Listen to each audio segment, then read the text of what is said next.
여러분 안녕하십니까. 중앙선거방송 토론위원회가 주관하는 제21대 대통령 선거 후보자 토론회 진행을 맡은 편상욱입니다. 이 토론회는 공직선거법 제82조 2에 따라서 6월 3일 실시하는 대통령 선거를 앞두고 국민 여러분께서 각 후보의 정책과 비전을 비교 평가해보고 후보를 선택하는 데 도움을 드리기 위해서 마련했습니다. 오늘 토론회는 SBS 상암동 스튜디오에서 진행하고 있고요. SBS와 KBS, MBC 등 다양한 채널에서 전국에 동시 생방송됩니다. 동시에 중앙선거방송위원회 유튜브와 네이버 TV에서도 실시간으로 보실 수 있습니다. 아울러 청각장애인 여러분들을 위해서 복지TV에서 후보자별 1:1 수어 통역 방송이 생중계되고 있음을 알려드립니다. 공직선거법에서 정한 기준에 따라 오늘은 4명의 후보가 참석했고요. 좌석과 발언 순서는 모두 사전 추첨을 통해 결정됐음을 알려드립니다. 네, 선거까지 보름 정도 남았습니다. 긴장도 되고 각오도 남다를 텐데요. 시작 발언을 통해서 후보들의 인사말과 함께 국민 여러분께 제일 먼저 드리고 싶은 말은 무엇인지 한번 들어보죠. 발언 시간은 1분입니다. 기호 2번 국민의힘 김문수 후보부터 발언하시죠. 예, 국민 여러분, 저는 일자리 대통령이 되겠습니다. 저는 민생 대통령이 되겠습니다. 저는 경제 대통령이 되겠습니다. 지금 우리나라 청년들 50만 명 이상이 그냥 쉬었음입니다. 이 청년들에게 좋은 일자리를 만들어서 일을 하면서 결혼도 하고 아기도 갖고 가정을 꾸릴 수 있도록 하겠습니다. 일자리를 만들기 위해서는 기업하기 좋은 대한민국을 만들어야 됩니다. 기업하기 좋은 대한민국을 만들기 위해서는 규제를 과감하게 혁파해야 되겠습니다. 규제를 혁파할 수 있도록 규제혁파위원회를 만들고 규제혁신처를 만들어서 제가 규제를 완전히 풀겠습니다.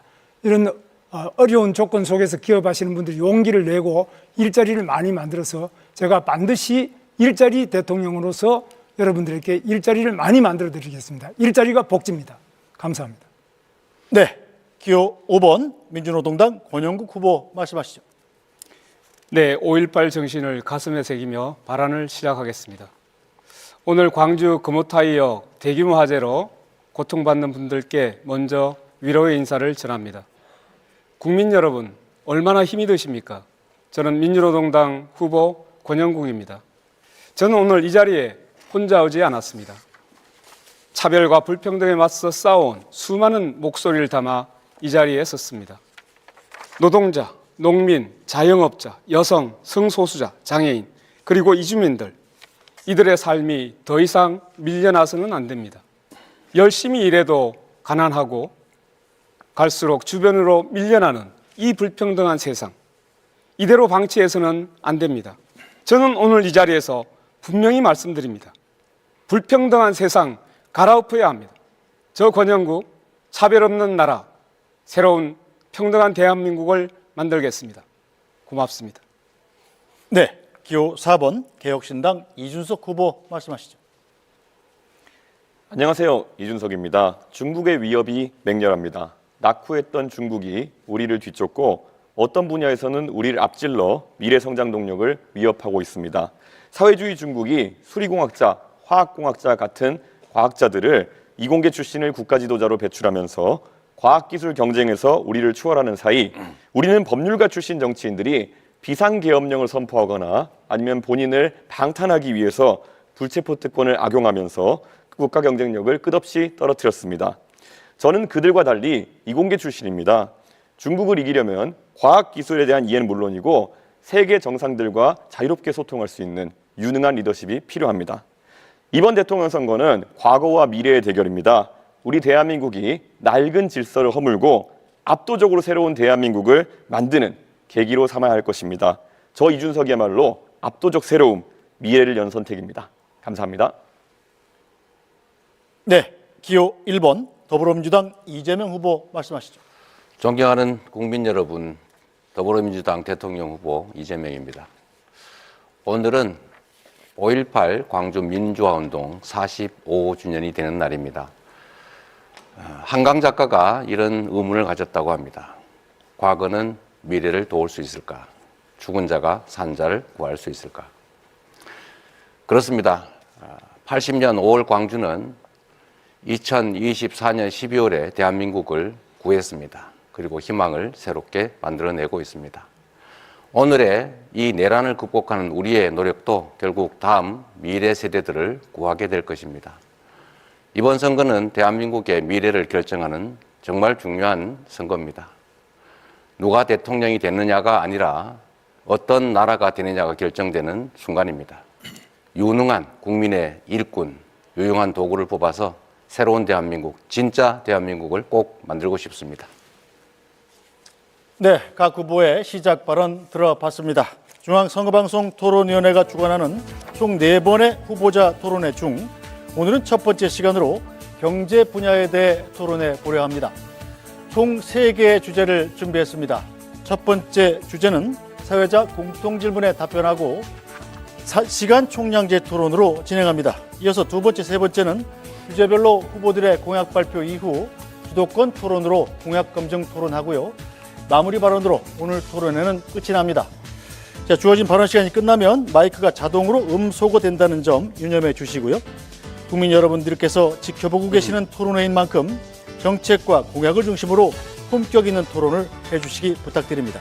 자, 그럼 본격적으로 토론을 시작해 보죠. 첫 번째 주제는 저성장 극복과 민생경제 활성화 방안입니다. 먼저 사회자 공통 질문입니다. 우리 경제는 장기간 저성장 국면에서 벗어나지 못하고 있습니다. 최근 10년간 경제 성장률은 3%대에서 1, 2%대로 떨어졌고 올해 전망치를 0%대로 하향 조정하는 발표가 잇따르고 있습니다. 고금리와 고물가, 내수 불황 등으로 소비와 투자 심리가 위축되고 실질임금 감소와 고용 불안, 자영업자의 누적 적자 등 민생경제의 어려움도 이어지고 있습니다. 침체에 빠진 우리 경제를 살리기 위한 대책은 무엇인지 각 후보의 입장을 들어보겠습니다. 답변 시간은 1분 30초입니다. 먼저 권영국 후보부터 답변해 주시죠.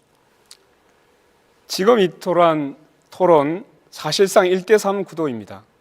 세 후보 모두 무조건 성장을 외치고 있습니다. 하지만 저는 다르게 말하겠습니다. 저 권영국은 오늘 이 자리에서 불평등 타파를 말하겠습니다. 지금 대한민국은 세계 경제 10위권입니다. 1인당 국민소득이 3만 5천 달러를 넘어섰습니다. 맞습니다. 이 나라의 부는 넘치도록 쌓였습니다. 그런데 왜 절반의 국민은 카드값을 걱정하고 청년은 취업 대신 이민을 검색하며 노인은 왜 폐지를 주어야 합니까? 돈은 위로 쌓였고 고통은 아래로 흐릅니다. 성장은 숫자였을 뿐 삶은 나아지지 않았습니다. 이대로는 안 됩니다. 성장에 가려진 불평등을 직시해야 합니다. 해답은 분명합니다. 부자 감세가 아니라 부재 정세여야 합니다. 대기업과 고소득자에게 공정한 책임을 묻고 그 재원을 국민에게 되돌려 주어야 합니다. 일하는 사람들에게 정당한 대가와 사회 안전망을 제공하겠습니다. 저 권영국 쌓인 불을 위에서 아래로 흐르게 하겠습니다. 불평등을 갈아엎겠습니다. 감사합니다. 네, 이준석 후보 답변해 주시죠. 예, 저성장은 모두에게 고통입니다. 그런데 이재명 후보는 호텔 예약을 취소해도 돈만 돌면은 경제가 살아난다며 돈풀기식 괴짜 경제학을 말씀하셨습니다. 그러나 경제 성장은 그런 식으로 이루어지지 않습니다. 성장의 본질은 생산성의 향상입니다. 수요를 억지로 부풀려서는 산업이 경쟁력을 가질 수 없습니다. 우리는 수출로 먹고 사는 나라입니다. 국제과학기술 패권 경쟁에서 살아남아야 경쟁력 있는 상품을 만들 수 있습니다. 사람의 역량을 키워야 AI와 로봇에 대체되지 않고 일자리도 지킬 수 있습니다. 민생도 외면하지 않겠습니다. 지금처럼 고물가, 저수요 상황에서 무작정 돈을 풀면 자영업자는 재료비와 임대료 부담만 늘을 것입니다. 빚으로 쌓은 성장은 모래 위에 사상 누각입니다. 우리는 IMF를 통해 그 뼈아픈 교훈을 이미 겪었습니다. 저는 지역의 경제 현실에 맞게 최저임금을 자율 조정할 수 있도록 제도를 만들겠습니다. 자영업자의 숨통부터 틔우겠습니다. 저 이준석, 포퓰리즘이 아닌 실력으로 돈풀기가 아닌 교육과 생산성으로 대한민국을 다시 성장시키겠습니다. 40년 만에 내란을 가까스로 극복한 우리 대한민국이 이번에는 30년 만에 또다시 IMF와 같은 환란을 맞이할 수는 없습니다. 네, 이재명 후보 답변해 주시죠. 네, 권영국 후보님 말씀 들었는데 1대3 아니니까 너무 외로워하지 마십시오. 네. 성장을 해야 분배도 있고 또 분배가 없는 성장은 있을 수가 없죠. 지금 말씀들 다 하신 것처럼 지금 마이너스 성장을 하고 있습니다. 1분기에 0.2% 마이너스 성장을 했다고 하고 그중에 특히 내수가 2분기째 마이너스 성장이라고 합니다. 즉 국내 내수 경기가 완전히 죽었다는 얘기죠. 결국 그러다 보니까 골목이 다 망하고 있고 이 서민들의 주머니가 비어가고 자영업자들은 매출이 줄어서 가게들이 비어가고 있습니다. 망하고 있습니다.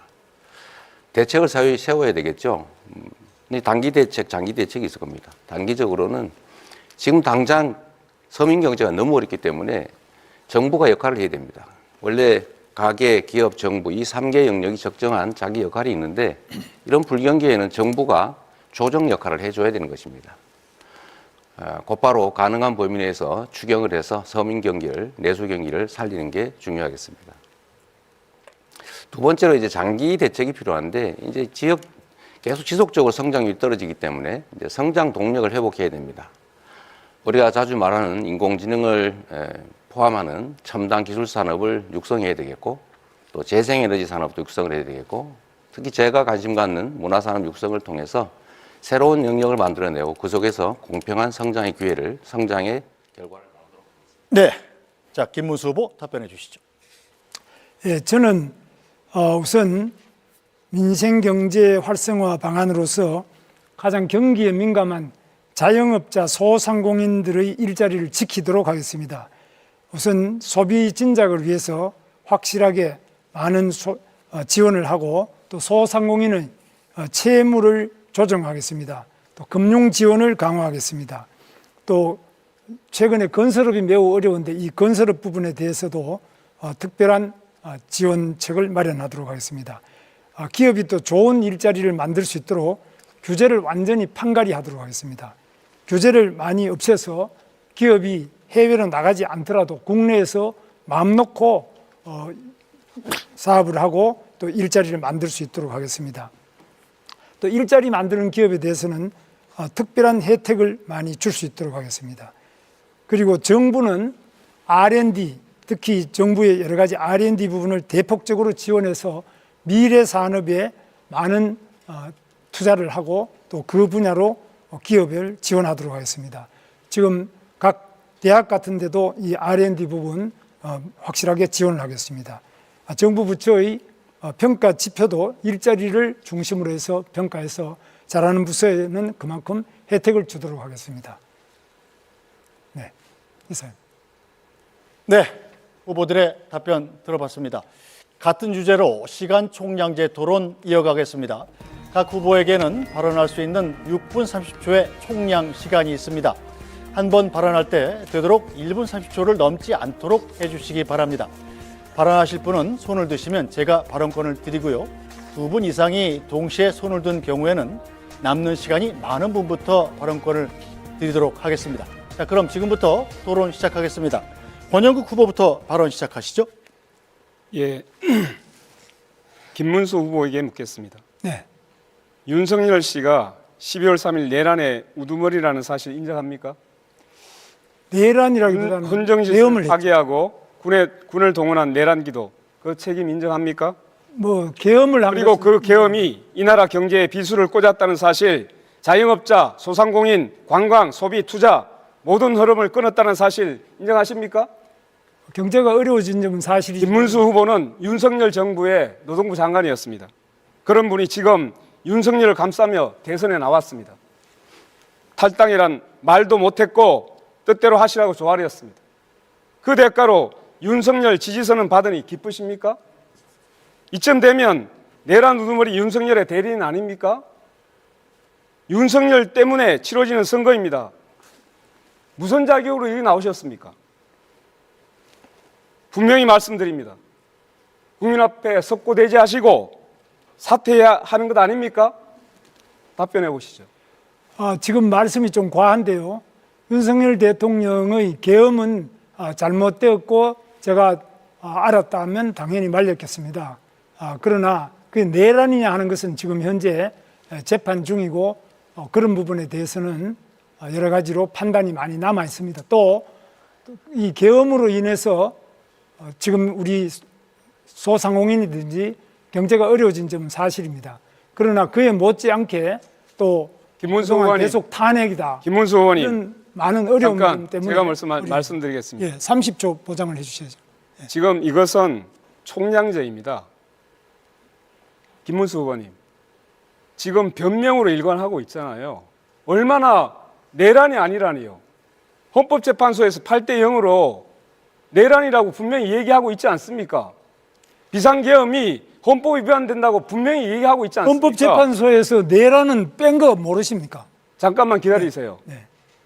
헌정을 유린한 정권이 내란이 아니고 뭡니까? 아니, 그 책임에서 빠져나오는 태도 이거 계속 보이시겠습니까?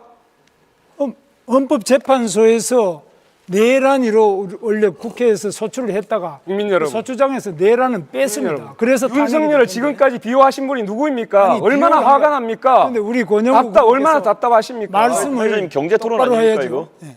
네. 자, 이렇게 하겠습니다. 자, 경제 분야고요. 지금 주제는 저성장 극복과 민생 경제 활성화 방안입니다. 간단히 안내를 드리면 각자 후보들마다 6분 30초의 개인 시간이 있고 개인 시간 안에서 답변도 하시는 것이기 때문에 자신의 시간을 하기 싫으시면 답변을 안 하시면 됩니다. 답변하시는 시간도 개인 시간에서 차감됩니다. 네, 권영국 후보. 마지막으로 정리하겠습니다. 이 부분. 제가 경제 얘기를 해야 되는데 이 아까운 시간에 이 말씀을 드리고자 하는 것은 기본적으로 민주헌정 질서 이것을 유린했던 정당의 그리고 노동부 장관이었습니다. 그리고 윤석열 씨를 비호했던 사람입니다. 진심으로 사과해야 됩니다.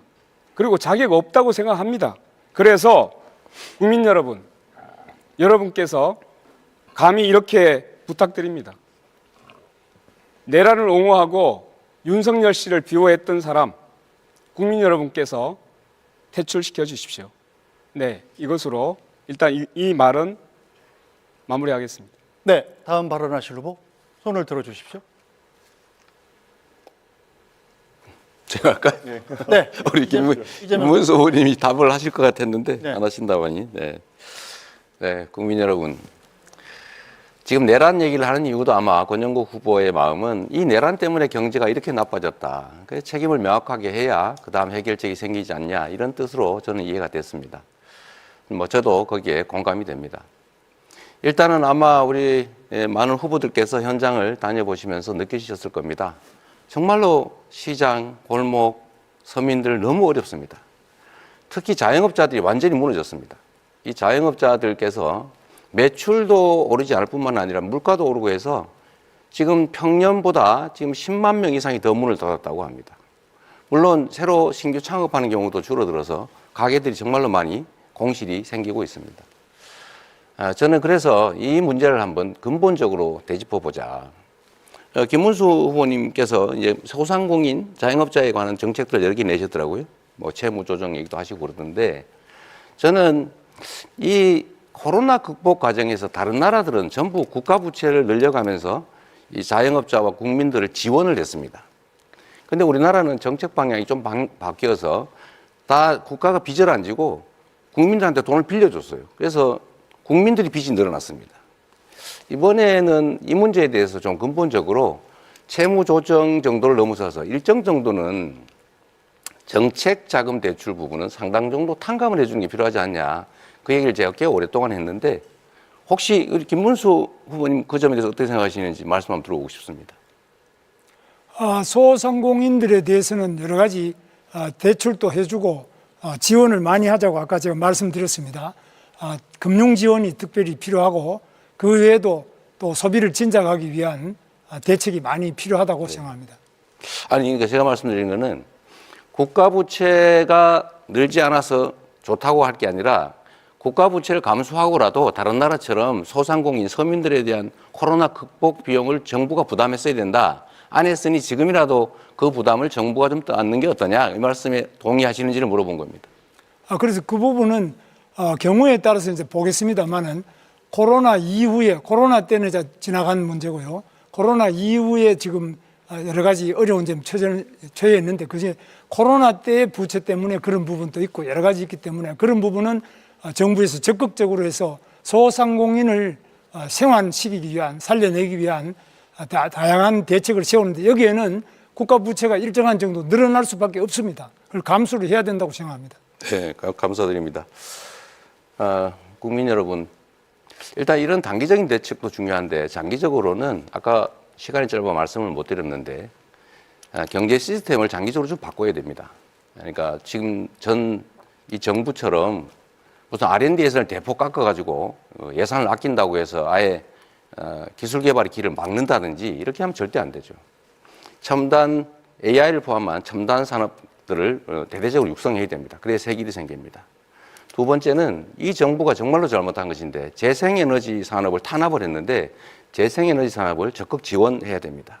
거기서 재생에너지 생산 과정에서 또는 공급 과정에서 또는 재생에너지를 활용하는 글로벌 기업들이 또 들어올 수가 있겠죠. 세 번째는 문화산업들을 적극 육성해야 된다고 생각합니다. 다음 부분은 좀 달리 논의하겠지만 우리 이준석 후보는 어떠세요? 저는 문화산업이 우리가 상당히 기회가 많다, 영향이 된다고 생각하는데 혹시 이런 문화산업 그 진흥에 대해서 생각해 보신 게 있으면 말씀 좀 듣고 싶습니다. 당연히 문화산업 같은 경우에는 저희가 앞으로 관광산업과 더불어서 키워나가야 되는 3차 산업의 핵심 과제고요. 저는 바우처 사업 같은 것을 통해 가지고 문화의 소비를 늘리는 것이 필요하다 이런 생각을 하고 있습니다. 특히 가장 소외받은 부분, 뭐 전통음악이라든지 아니면 고전음악이라든지 이런 부분의 예술가들 같은 경우에는 지금 팝컬처와 다르게 이 수요를 찾지 못해가지고 예술 영위해 나가는 것 자체에 어려움을 겪고 있습니다. 그래서 일정량의 바우처 제도가 필요하다 이런 생각하고 있습니다. 네. 예, 제가 한번 하겠습니다. 이준석 후보. 국민 여러분 잘 아시겠지만은 정말 앞에 후보들 말씀하신 것처럼 굉장히 민생이 어렵습니다. 그렇기 때문에 우리가 더 조심해야 되는 것은 항상 어려울 때 나타나는 그런 유혹들입니다. 지금 보면 오늘 저는 아마 이재명 후보께서 많은 정책을 얘기하시겠지만은 다 해준다 얘기하실 겁니다. 이것도 해주고 저것도 해주고 다 돈이야 뭐 땡겨 쓰면 된다 이렇게 말씀하실 텐데요. 재정이 이걸 부담할 수 없느냐 있느냐 이게 굉장히 중요한 것인데 그 부분에 대해서 기자들이 질문할 때마다 뭐 진성준 의원님도 그렇고요. 그건 나중에 가가지고 집권한 다음에 알아보겠다 이런 식으로 말씀하시는 경우가 많기 때문에 그게 좀 허황됐다 이렇게 생각하는 부분이 있습니다. 자, 이재명 후보님. 네. 그 전 국민 AI 한다고 하셨잖아요. 네. 모두의 AI. 네. 이게 정확히 어떤 방식으로 하겠다는 건가요? 왜냐하면은 지금 뭐 챗GPT 같이 상용화된 서비스 기준으로 하면은 전 국민에게 이런 계정을 보급하려면 뭐 12조 원 가까운 예산이 수반될 것이고 그것이 아니라 만약에 자체 AI를 구축하겠다 뭐 이런 이야기라면은 이건 뭐 전 세계적으로 전무후무한 일이 되겠지만은 결국에는 또 대한민국 IT 산업이 AI가 갈라파고스화 되는 거 아니냐 이런 이야기를 할 수 있습니다. 어떤 방식입니까? 너무 비관적으로 보시는 것 같아요. 제가 드리는 말씀은 지금 현재도 지금 우리가 챗GPT를 저 같은 경우는 $22 정도를 주고 이제 유료로 쓰고 있죠. 국내 데이터를 기반으로 한 우리 독자적인 이 LLM을 만들어내면 큰 비용이 개발 단계는 들겠죠. 그래서 해야 될 일입니다. 소위 소버린 AI라고 보통 부르잖아요. 거기에 개발을 집중해서 우리 국민들은 최소한 전자계산기를 쓰듯이 이런 챗GPT를 무료로 쓸 수 있게 하겠다. 근데 생각하는 것만큼 뭐 12조 원이 들거나 그러지는 않을 겁니다. 그러면 개발했을 때 그 개발 주체를 지정해서 뭐 입찰을 할 겁니까? 아니면 잘 만들어진 걸 뭐 고르겠다는 겁니까? 그러니까 말씀드린 대로 우리가 이제 연구개발 예산을 만들잖아요. 그러면 정부가 지원을 하지 않습니까? 어차피 R&D 예산을. 그럼 민간 기업들하고 연합을 해서 공동 개발을 하면 되죠. 운영 주체는 민간으로 하고. 그럼 예를 들어 한 3가지의 AI 시스템이 나왔다고 봅시다. 그럼 하나를 선정하실 겁니까? 아니 그거를 같이 합동으로 연구 개발하면 된다는 거죠. 하나의 단일체 우리 국가만의 그런 AI 그렇죠. 네. 천하통일해서 하나를 만들겠다 이런 말씀이십니까? 가급적이면. 그럼 민간에서 하는 걸 막을 필요는 그렇게 해가지고 어떤 AI 파운데이션 모델이 나올지는 잘 모르겠습니다만은 이거 외에도 보면 지금 이재명 후보에 대해서 많은 지적이 들어오는 게 호텔 경제학이라 들어보셨습니까? 본인이 지어낸 말이죠. 그건 성장을 말한 게 아니고 경제 순환이 필요하다는 걸 극단적으로 단순화해서 설명한 거예요. 그럼 그 경제 순환을 했을 때 이게 결국에는 케인지언 승수 효과 같은 것을 노리고 하신 말씀이십니까? 아니면 어떤 취지입니까? 승수 효과 얘기를 한 거죠. 예를 들면 돈이란 고정돼 있으면 있어도 없는 거와 같죠. 근데 한 번 쓰여지느냐, 두 번 쓰여지느냐, 세 번 쓰여지느냐에 따라서 경제가 순환이 되면 그 자체에서도. 그런데 이 그림 그리신 걸 보면은 도는 과정에서 돈이 사라지지 않고 계속 그 한계 소비 성향이 1로 해가지고 계속 돌거든요. 무한 동력입니까 그러면? 그 그림을 그린 것은 내가 그린 게 아니고. 아 본인 말씀하신 거 그대로 그렸던데요. 어디가 잘못된 겁니까? 예를 들면 그건 예일 뿐이다라고 생각하시면 좋을 것 같아요. 아니 근데 그때 잘못됐다 생각하셨다면 왜 며칠 전에 또 하셨어요? 저는 왜 잘못됐습니까? 그럼 어디가 그럼 그렇게 1로 계속 돕니까 소비 성향이? 아니, 일로 돌지는 않죠. 그건 극단적인 예를 한번 들어본 거라니까요. 왜 그렇게 단순하세요? 단순하게 말씀하셨잖아요. 근데 이걸 이해하기 가서 쉬우라고 단순하게 말한 거예요. 호텔이 취소한다는 부분까지 완벽하게 그림인들을 말씀하시지 않습니까? 그럼요.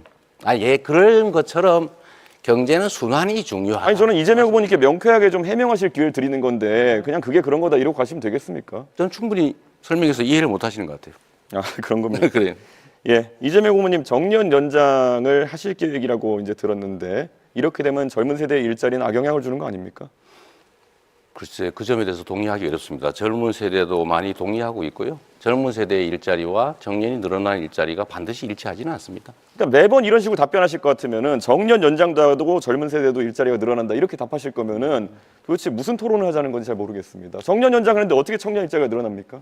너무 극단적이십니다. 예. 예. 네, 제가 그럼 다음. 김문수 후보 발언하시죠. 예. 이재명 후보는 그저께 전북 군산 유세를 가셔가지고 네. 커피 한 잔의 원가가 120원이라고 발언하셔가지고 지금 뭐 굉장히 시끄럽죠. 어떻게 커피 원가가 지금 또 120원이라고 생각하십니까? 역시 이것도 하나의 예인데 이 말에는 맥락이라는 게 있죠. 제가 말씀드린 것은 커피의 원재료 값은 제가 말씀드렸던 2019년 봄경 정도에는 120원 정도 한 게 맞아요. 거기는 인건비나 또는 시설비 같은 게 감안되지 않은 거죠. 그러니까. 원료값이 이 정도 드니까 가게를 바꿔서 지원해 줄 때니 새로 만들어서 닭죽을 파는 것보다는 더 나은 환경에서 더 나은 영업을 하도록 지원해 주겠다. 이 말을 한 건데 그 말을 떼내가지고 그렇게 왜곡하시면. 아니, 그 말씀이 아니고 제 말씀은 그러면 닭죽 파는 사람들에 비해 가지고 커피가 굉장히 돈이 폭리를 취하는 것처럼 이렇게 돼서 굉장히 분노를 많이 하고 있는데 이런 점은 굉장히 저는 안타깝게 생각하고요. 그러니까 원가 자체가 뭔지에 대한 부분이 그렇고 그것만 넘어가겠습니다. 넘어가지 마시고요. 예, 그다음에 기회가 있으니까. 예, 제가 조금 질문하겠습니다. 지금 이재명 후보님은 지금 노란봉투법을 또 대통령이 되시면 밀어붙일 생각입니까? 그동안 우리가 노란봉투법에 대해서는 2번이나 거부권을 행사했습니다. 근데 또 지금 밀어붙일 계획입니까? 그건 대법원 판례가 이미 인정하는 것이고요. 그 국제노동기구에서 다 인정하는 거라서 당연히 해야 됩니다. 그런데 이 노란봉투법은 사실 헌법에도 안 맞고 이거는 민법에도 안 맞고 이 법에 안 맞는 그런 계약 자체로 성립이 되지 않는 부분인데 이게 어떻게 이런 부분에 대해서 이렇게 계속 무리하게 밀어붙이시면 사실 우리나라에서 기업을 할 수 있겠느냐 이죠. 그래서 계약하지 않은 사람들한테도 계속 쟁의를 요구하고 이렇게 해서 될 수 있겠느냐. 그런 점에서 이거는 반드시 제고돼야 될 점으로 봅니다. 그 다음에 또 하나 묻겠습니다. 이건 반도체 질문이었어요? 특별법. 예, 질문이었어요? 조금 반도체 특별법을 제정하는데 원래 이재명 후보께서는 처음에는 이걸 왜 그거 못 해주겠나 이러다가 나중에 주 52시간제 예외라도 이거 해달라는 최소한의 요구입니다. 이거는. 그런데 이런 부분에 R&D를 하고 연봉이 상당히 높고 건강권이 보장되면은 주 52시간제 예외를 해달라는 거 이 법도 안 해줘가지고 제가 고용노동부 고시로서 그냥 그걸 해드렸습니다. 그런데 이렇게 하고 본인이 기업을 지원하겠다, 또 반도체 부분을 지원하겠다 이렇게 말씀하시는데 이게 상당히 모순되는 이야기 아닙니까? 말씀을 드리면 노동부 장관으로 본인이 직접 그렇게 말씀하셨죠. 3개월 단위의 유연제를 6개월로 늘려주면 충분하다. 네. 노동시간을 총 노동시간을 늘리지 않고 노동시간 변형에 따른 수당을 다 지급한다면 기존에 있는 제도를 활용하는 것보다 좋은 제도가 아니어서 필요하지 않다. 그러니까 그 6개월로 늘리는 걸 도와달라는 게 정부 입장이었잖아요. 그렇습니다. 그런데 뭐 어쩌라고요? 그런데 이게 지금 기존에 있는 것도 그렇지만 지금 현재 우리나라 반도체는 시간을 싸움하는 그 속도 경쟁인데 이 속도전에서 일정한 정도로 열심히 이걸 따라잡지 않으면은 이거는 도저히 지금 중국도 우리를 추격하고 있고 또 대만은 이미 추월했습니다. 이런 상태에서 R&D 부분이라도 네. 이 반도체 부분의 건강을 유지하면서 R&D 하는 부분 또 연봉이 일정한 되는 분들은 이 부분에 52시간제 예외를 조금 보장하자. 이것도 안 해주면서 어떻게 그럼 우리나라 기술은 어떻게 개발하고 다른 나라하고 경쟁이 되겠습니까? 노동부 장관답지 않은 말씀이신데요. 52시간제 예외를 할 때 총 시간을 늘리지 않고 변형에 따른 수당을 다 지급하면 기존에 있는 예외 제도 4개보다 못한 제도라서 필요가 없다. 이렇게 결론 났잖아요. 본인이 그렇게 말씀하시는 필요가 없다는 것이 아니라 그 부분에 대해서는 모든 반도체 사업하는 데서나 또 그 연구자들도 전부 요청하고 다른 나라도 이렇게 연구 부분에서도 이렇게 규제하는 부분이 없지 않습니까? 그러면 우리나라도 다른 나라하고 경쟁을 해야 되는데 그런 억지를 이런 규제가 과도하면은 또 건강도 충분하게 보장을 해드립니다. 그런데 이렇게 규제를 많이 할 경우에는 과연 우리나라 산업이 이게 경쟁력을 가질 수 있겠느냐 이런 점에서 매우 우려가 된다는 점입니다. 그리고 지금 또 이재명 후보님께서는 불법 대북 송금으로 재판을 받고 있지 않습니까? 억지 기소죠. 지금 재판받고 있죠. 네. 그리고 바로 수없이 밑에 기소가 계셨던 이화영 우리 부지사가 징역 7년 8개월 받았습니다. 이런 상태에서 지사가 모르는 부지사 이 징역형이라는 거 이거는 가능한 이야기입니까? 그러면 자. 이런 상태에서 어떻게 그러면 이 경제를 살릴 수 있겠느냐 이죠. 자, 김문수 후보님. 김문수 후보님 캠프에서 정치자금 수천만 원씩 받을 때 모른다고 무혐의 받았죠. 우리는 뭐 그런 건 없습니다. 없긴 요구 다 본인이 정치자금 받았는데 본인이 몰랐다는 이유로 무혐의 됐잖아요. 아니 그런데 본인이 왜 그건 몰랐습니까? 저도 도지사를 했지 않습니까?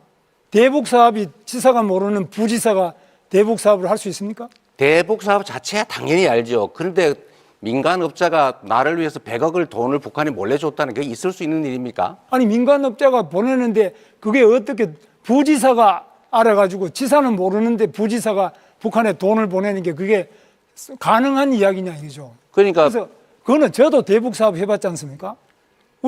저도 도지사를 해봤지 않습니까? 저도 경기도지사를 해보고 우리 이재명 후보도 도지사를 해봤는데 네. 가능하지 않은 이야기인데 어떻게 해서 그렇게 딱 잡아떼시나요? 이재명 후보는 지금 발언 시간 6분 30초를 전부 사용하셨기 때문에 질문을 해도 답변하실 수가 없고요. 혹시 김문수 후보께서 양도를 해주시면 김문수 후보의 시간을 사용해서 답변할 수는 있습니다. 아니 그러니까 저는 뭐 제가 양보라기보다는 5초만 주시죠. 아니 5초가 좋은데 5초 하십시오. 그래. 김문수 후보님 두 번이나 김문수 후보님 측근들이 경기도 산하기관에서 정치자금 불법으로 모금해서 처벌받았는데 김문수 후보님 왜 몰랐습니까? 네. 그거하고는 전혀 다른 문제죠. 이거는 아시다시피 대북 사업은 지사가 모르는데 부지사가 할 수 없는 사업이죠. 대북 사업과 관련돼서 뇌물을 준 건 다른 거죠. 네, 이재명 후보는 발언 시간을 전부 사용하셨습니다.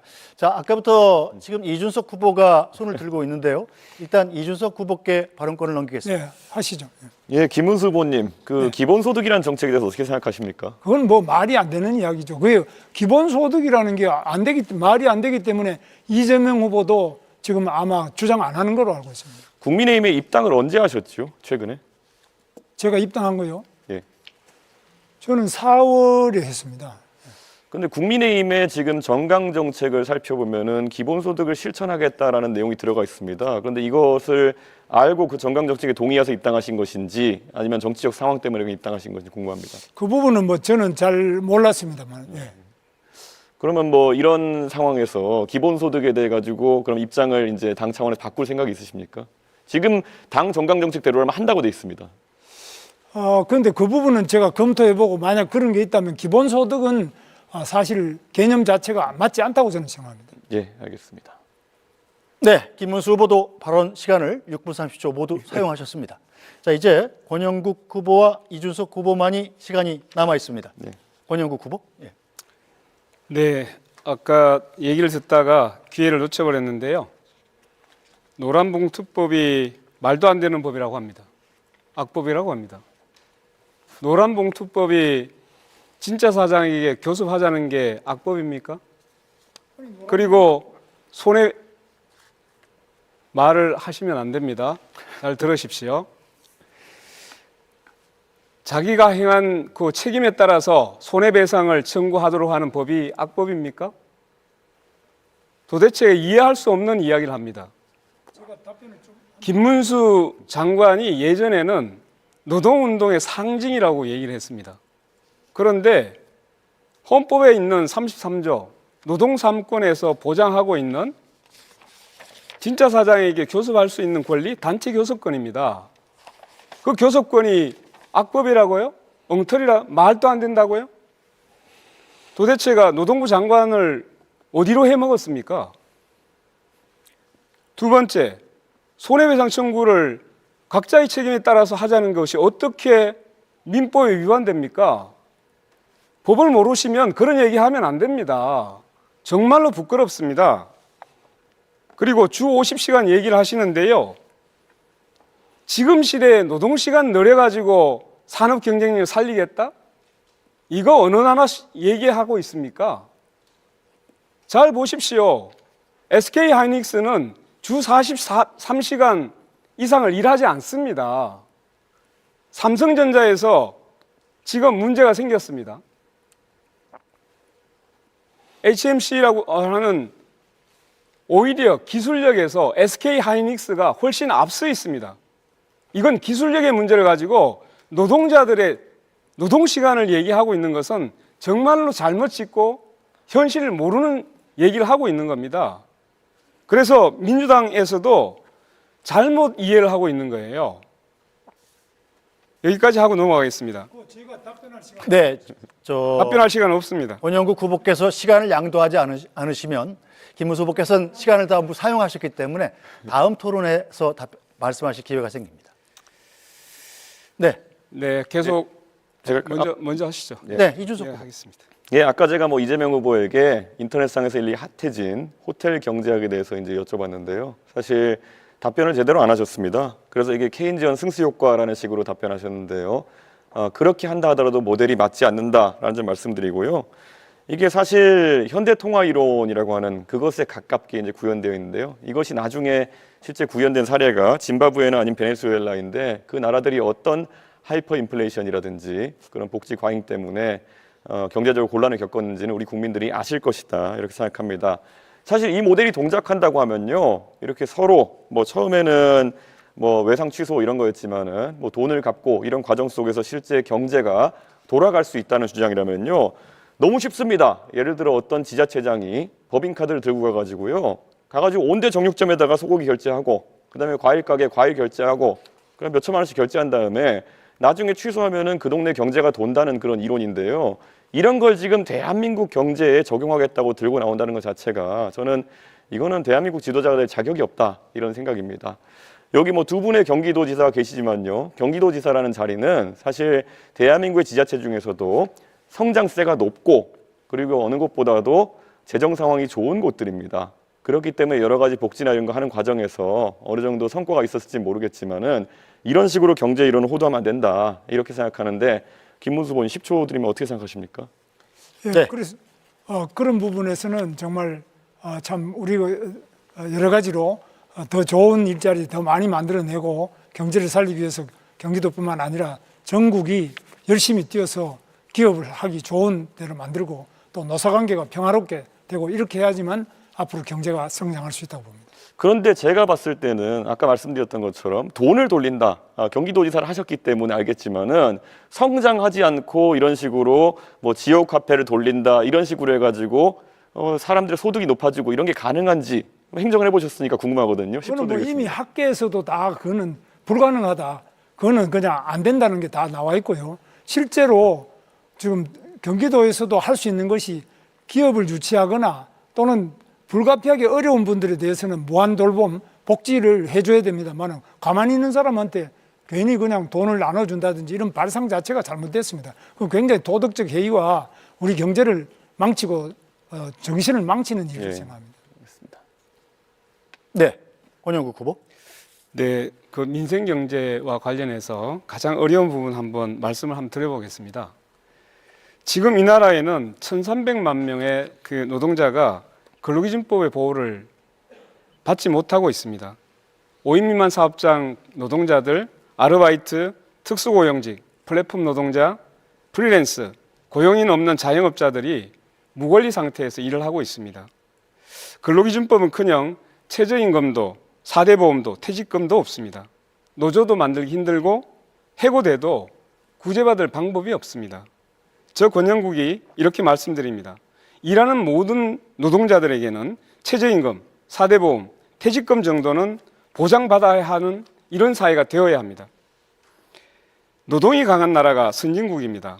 이 부분에 대해서 일하는 모든 노동자들에게 최소한 최저임금, 4대 보험, 퇴직금 이거 보장받아야 되지 않겠습니까? 제가 10초만 드리겠습니다. 이재명 후보님께 답변 주시죠. 앞으로 당연히 그런 방향으로 가야죠. 다만 경제력이 감당할 수 있느냐 문제일 텐데 저는 우리 경제력 수준이 지금도 어느 정도는 되고 지금 하자는 건 아니고 경제력 수준을 좀 올려서 그게 가야 된다고 생각합니다. 네네. 네. 자, 계속하겠습니다. 지금 여러 가지 이제 재정이 쓰여야 할 그 여러 투자도 말씀하시고 하시는데 윤석열 정부는 부자 감세에 밀어붙였습니다. 법인세, 상속세, 종부세 다 낮추고 이 부담들이 서민에게 전가되고 있습니다. 그런데 이런 감세 때 안타깝게도 민주당도 국회에서 합의를 했습니다. 정말 유감입니다. 지금 현재 기후위기, 관세, 전쟁 이런 상황에서 확대 재정이 필요할 텐데 부자 감세를 계속 서로 경쟁적으로 하고 있어서 대단히 유감스럽습니다. 저는 복구하겠습니다. 네, 권영국 후보도 총량 시간을 모두 사용하셨습니다. 이준석 후보만 45초 남아 있습니다. 예, 최근에 양당에서 4.5일제, 주 4.5일제 하겠다는 이야기를 하고 민주당 같은 경우에 4일제까지 가겠다 이런 말씀을 하고 계시는데요. 저는 궁금한 것이 임금의 감소가 없는 주 4.5일제를 어떻게 하겠다는 것인지, 말 그대로 기업에게 온팡지게 다 넘기겠다는 건 아닌지 이재명 후보 입장이 궁금합니다. 10초 드리겠습니다.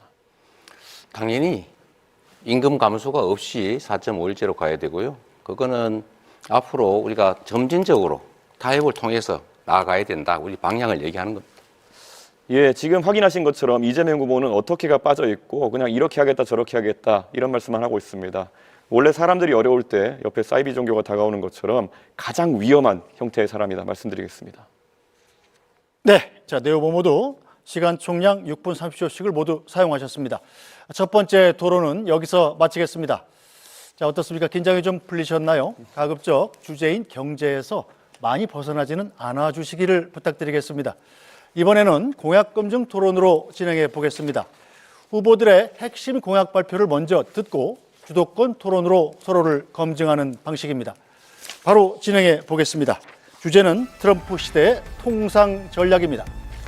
트럼프 행정부 출범 이후에 미국의 보호무역주의와 상호관세 정책이 실현되면서 통상 전쟁이 격화하고 있습니다. 이에 따라 경제 불확실성이 커지는 가운데 경기 둔화의 문제도 심각한 상황입니다. 이에 대한 각 후보의 공약을 들어보겠습니다. 발표 시간은 1분 30초입니다. 순서에 의해서 이준석 후보부터 공약 발표 시작하시죠. 트럼프 행정부의 통상전쟁은 아메리카 퍼스트라는 구호 아래 시작됐습니다. 그러나 미국도 자국 내 산업과 소비자에게 피해가 전가된다는 사실을 깨닫고 최근에는 전략을 수정했습니다. 이 사례에서 우리는 깨닫습니다. 상대가 거칠게 나올수록 냉정하고 전략적으로 대응해야 합니다. 국익은 감정이 아니라 치밀한 계산 위에서 세워져야 합니다. 이제 대한민국은 과거와 다릅니다. 반도체 배터리 분야에서 세계적인 경쟁력을 확보했고 방산과 조선업 역시 전략산업으로 성장했습니다. 뿐만 아니라 우리 대한민국은 베트남 전쟁부터 우크라이나 전쟁까지 미국의 안보 전략에 지속적으로 기여한 국가입니다. 따라서 우리는 한미 양국이 단순한 교역국이 아니라 안보와 전략을 공유하는 우방국이라는 인식을 확실하게 해야 합니다. 여기에 중요한 조건이 하나 있습니다. 미국과의 연대를 공고히 하기 위해서는 일본과의 관계 또한 실용적으로 관리해야 합니다. 그런데 이재명 후보는 일본 문제를 정치적으로 이용해온 바가 있습니다. 그리고 과거에 일본을 적성 국가라고 표현하기까지 했습니다. 이런 접근으로는 외교 안보의 복잡한 전략 환경을 감당할 수 없다고 생각합니다. 지금 대한민국에 필요한 것은 감정이 아닌 국익, 선언이 아닌 실행입니다. 그것만이 대한민국을 글로벌 위기 속에서 지켜낼 수 있습니다. 네, 이재명 후보 공약 발표하시죠.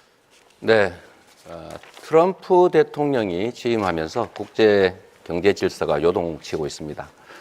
물론 그 트럼프 취임 이전에도 이제 국제사회가 이미 자국 중심주의, 보호무역주의로 회귀하고 있었지만 트럼프 취임으로 인해서 이게 극단화된 것 같습니다. 특히 관세 정책을 통해서 이제 우방국까지 상당히 높은 강도의 압박을 하고 있습니다. 지금 당장 대한민국의 수출 기업들이 곤란을 겪고 있습니다. 그리고 지금 당장 미국과 관세 관련 협상을 해야 됩니다. 저는 이 협상에 있어서 가장 중요한 원칙은 국익 중심이라고 생각합니다. 미국도 요구하는 게 많겠지만 그걸 반드시 100% 관철하겠다는 것은 아닐 것입니다. 또 우리가 맨 먼저 나서서 서둘러서 협상을 조기 타결할 필요는 없을 것 같습니다. 일본도 미리 하겠다는 입장이었다가 지금 좀 선회하고 있습니다. 중국도 마찬가지로 강력하게 부딪히다가 상당 정도로 타협을 했습니다. 섬세하게, 유능하게 이 사태를 잘 준비해야 되겠다는 생각이 듭니다. 대책으로는 이 통상협상을 잘 하되 향후에 수출 시장이나 수출 품목을 좀 다변화할 필요가 있을 겁니다. 특히 경제 영토를 넓히기 위한 외교적 노력이 각별히 필요하지 않을까 생각이 듭니다. 그리고 내수 비중을 이제는 좀 서서히 높여가야 되지 않을까 그런 생각을 하고 있습니다. 자세한 것은 좀 이따 좀 말씀드리겠습니다. 네, 김문수 후보 공약 발표하시죠. 네, 지금 트럼프 대통령과 이 관세 협상부터 여러 가지 한미 간의 현안 문제를 협상을 해야 되는데 트럼프 대통령과 협상에서는 가장 중요한 점이 신뢰입니다. 서로 믿을 수 있을 때만이 이 한미 동맹을 더욱 강화할 수 있습니다. 가장 트럼프 대통령과 저가 가장 우호적인 관계, 여러 가지 신뢰적인 관계가 형성되어 있습니다. 따라서 이런 신뢰를 바탕으로 한미 정상회담을 제가 당선되면 바로 정상회담을 개최를 해서 저희들의 여러 가지 문제, 한미 간의 현안 문제는 단순히 통상 문제만이 아니라 주한미군의 문제, 북한의 핵 무기에 대한 대응, 그리고 중국과의 관계, 또 러시아 문제, 우크라이나 문제, 여러 가지 문제가 있습니다. 우리 한국과 미국 사이는 여러 가지 측면에서 서로 가치를 공동으로 공유하고 있고 또 이익을 공동으로 공유하고 있습니다. 그렇기 때문에 이런 한미의 신뢰를 바탕으로 해서 관세 문제나 이런 문제를 7월 8일 관세가 유예되는 것이 종료되기 전에 성공적으로 끝내도록 하겠습니다.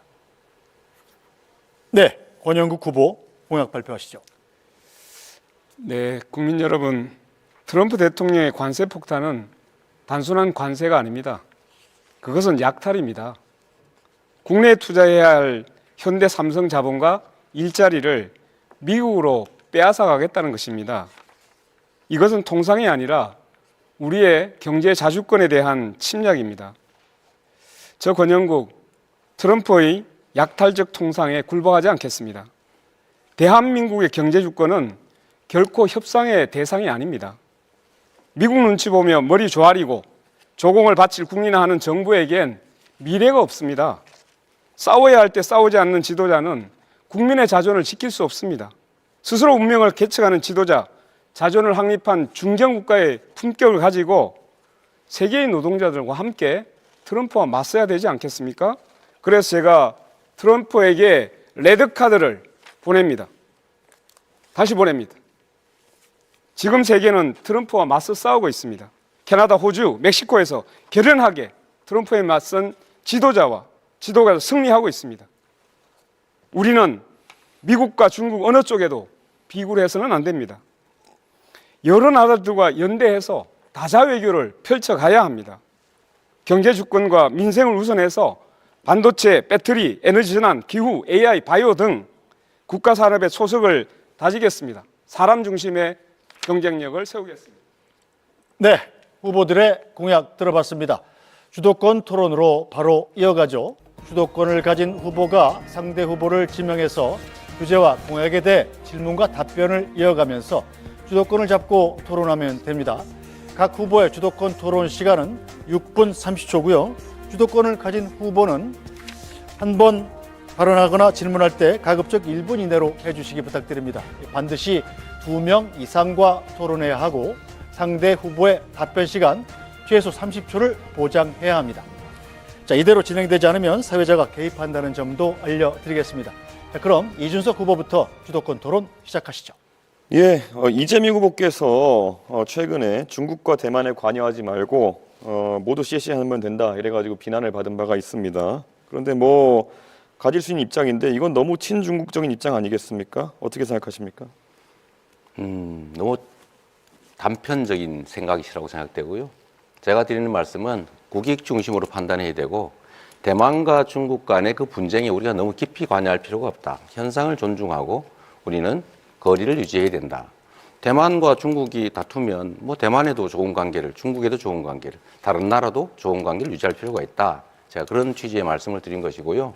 중국 친중이다 이렇게 생각하는 것은 참 그 정치인으로서는 좀 적절치 않은 표현 같습니다. 예, 그런데 이런 관점에서는 그러면은 앞으로 국제적 분쟁이 발생했을 때 다른 나라도 우리에 대해서 비슷하게 생각할 수 있는 거 아닙니까? 미국 입장에서 트럼프가 뭐 한국이 북한하고 좀 싸우면 어때? 우리 그냥 둘 다 CC하면 되지 이렇게 나오면 곤란한 거 아닙니까? 일반적인 사례와 특수 상황에 대한 사례를 좀 구분하시면 좋을 것 같아요. 뭐든지 극단화시키는데 지금 통상적인 외교와 통상적인 무역 그리고 통상적인 국제관계의 얘기를 한 것이고 침략을 한다든지 전쟁이 벌어진다든지 하는 상황이 벌어졌을 때는 그 상황은 또 다른 것이죠. 계속 말을 돌리고 계신 게 잠깐만 제가 답변할 때 예. 좀 하게 하고 하시죠. 네, 답변 30초 시간을 보장하셔야 그래서 됩니다. 그런 점들에 대해서는 극단적으로 좀 판단하지 않으시면 좋겠습니다. 대만과의 관계에서 서로 잘 지낸다 이런 것은 최근에 대만 해협에 대한 위협이 가중되는 상황에서 유사시 발생했을 때 어떻게 대응하겠느냐라는 취지의 그런 질문일 텐데 결국에는 유사시엔 다를 수 있다는 취지로 또 답변하신 거 아닙니까? 그럼 이걸 또 대만이 듣고 중국이 듣고 또 다른 생각할 텐데 이런 식으로 외교에 대해 가지고 하루 자고 일어나면 맨날 답변이 바뀌는 듯한 모습을 보이시면은 신뢰가 떨어지게 되어가지고 결국 외교 관계에서 불리한 입장에 놓이게 됩니다. 결국 양안 관계가 발생했을 때 유사시 상황이 발생했을 때 개입하겠다는 겁니까? 안 하겠다는 겁니까? 침략을 당했을 때 대만이 모든 상황들을 가정을 해가지고 극단화시켜서 판단하면 문제가 생깁니다. 상황이 전개가 됐을 때 그 상황에 맞춰서 유연하게 판단해야 되고 그 판단의 기준은 역시 대한민국의 국익이라야 되고요. 그럴 때 일단 어떤 걸 가정했다고 해서 그대로 밀고 나가면 절대로 안 되죠. 이 외교 관계는 특히 격변하기 때문에 상황에 따른 판단들을 달리 해야 됩니다. 지금 어떤 상태를 가정하고 결정해놓고 상황이 바뀌어도 그대로 가겠다 하는 것은 정말 위험한 생각입니다. 예. 이재명 후보의 공약 중에 보면요. 해남의 솔라시도 그 부지에다가 결국에는 데이터 센터를 왕창 만들겠다. 그리고 그를 위해 가지고 풍력 발전, 서남 해안의 풍력 발전을 많이 활용하겠다 이런 말씀하시는데요. 네. 우선 기본적으로 풍력 발전이 데이터 센터의 안정적인 운영을 위한 알맞은 에너지원이라 보지 않습니다. 그렇기 때문에 결국에는 전라도에선 위에 영광의 원전이라든지 아니면 여수에 있는 화력발전소 등을 이용해가지고 전력을 공급해야 될 것으로 보이는데요. 왜 굳이 그런 불안정한 풍력발전 전원이 있는 곳에다가 이런 데이터 센터를 공약하게 되었는지 의문이고요. 그리고 지금 풍력발전 같은 경우에는 개발 및 운영의 66%, 제조의 83.4%, 금융의 100%가 외국에 넘어가 있고 대부분 그게 중국 쪽입니다. 터빈 분야에서도 보면은 우리나라 업체 점유율은 28%에 불과합니다.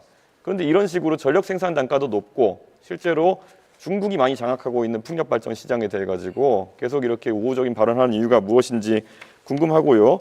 풍력 발전 같은 경우에는 태풍이 불어서 25m/s 이상의 바람이 불게 되면은 가동을 중지해야 됩니다. 그럼 데이터 센터의 기본적인 조건이 뭐냐면은 안정적인 전력 공급입니다.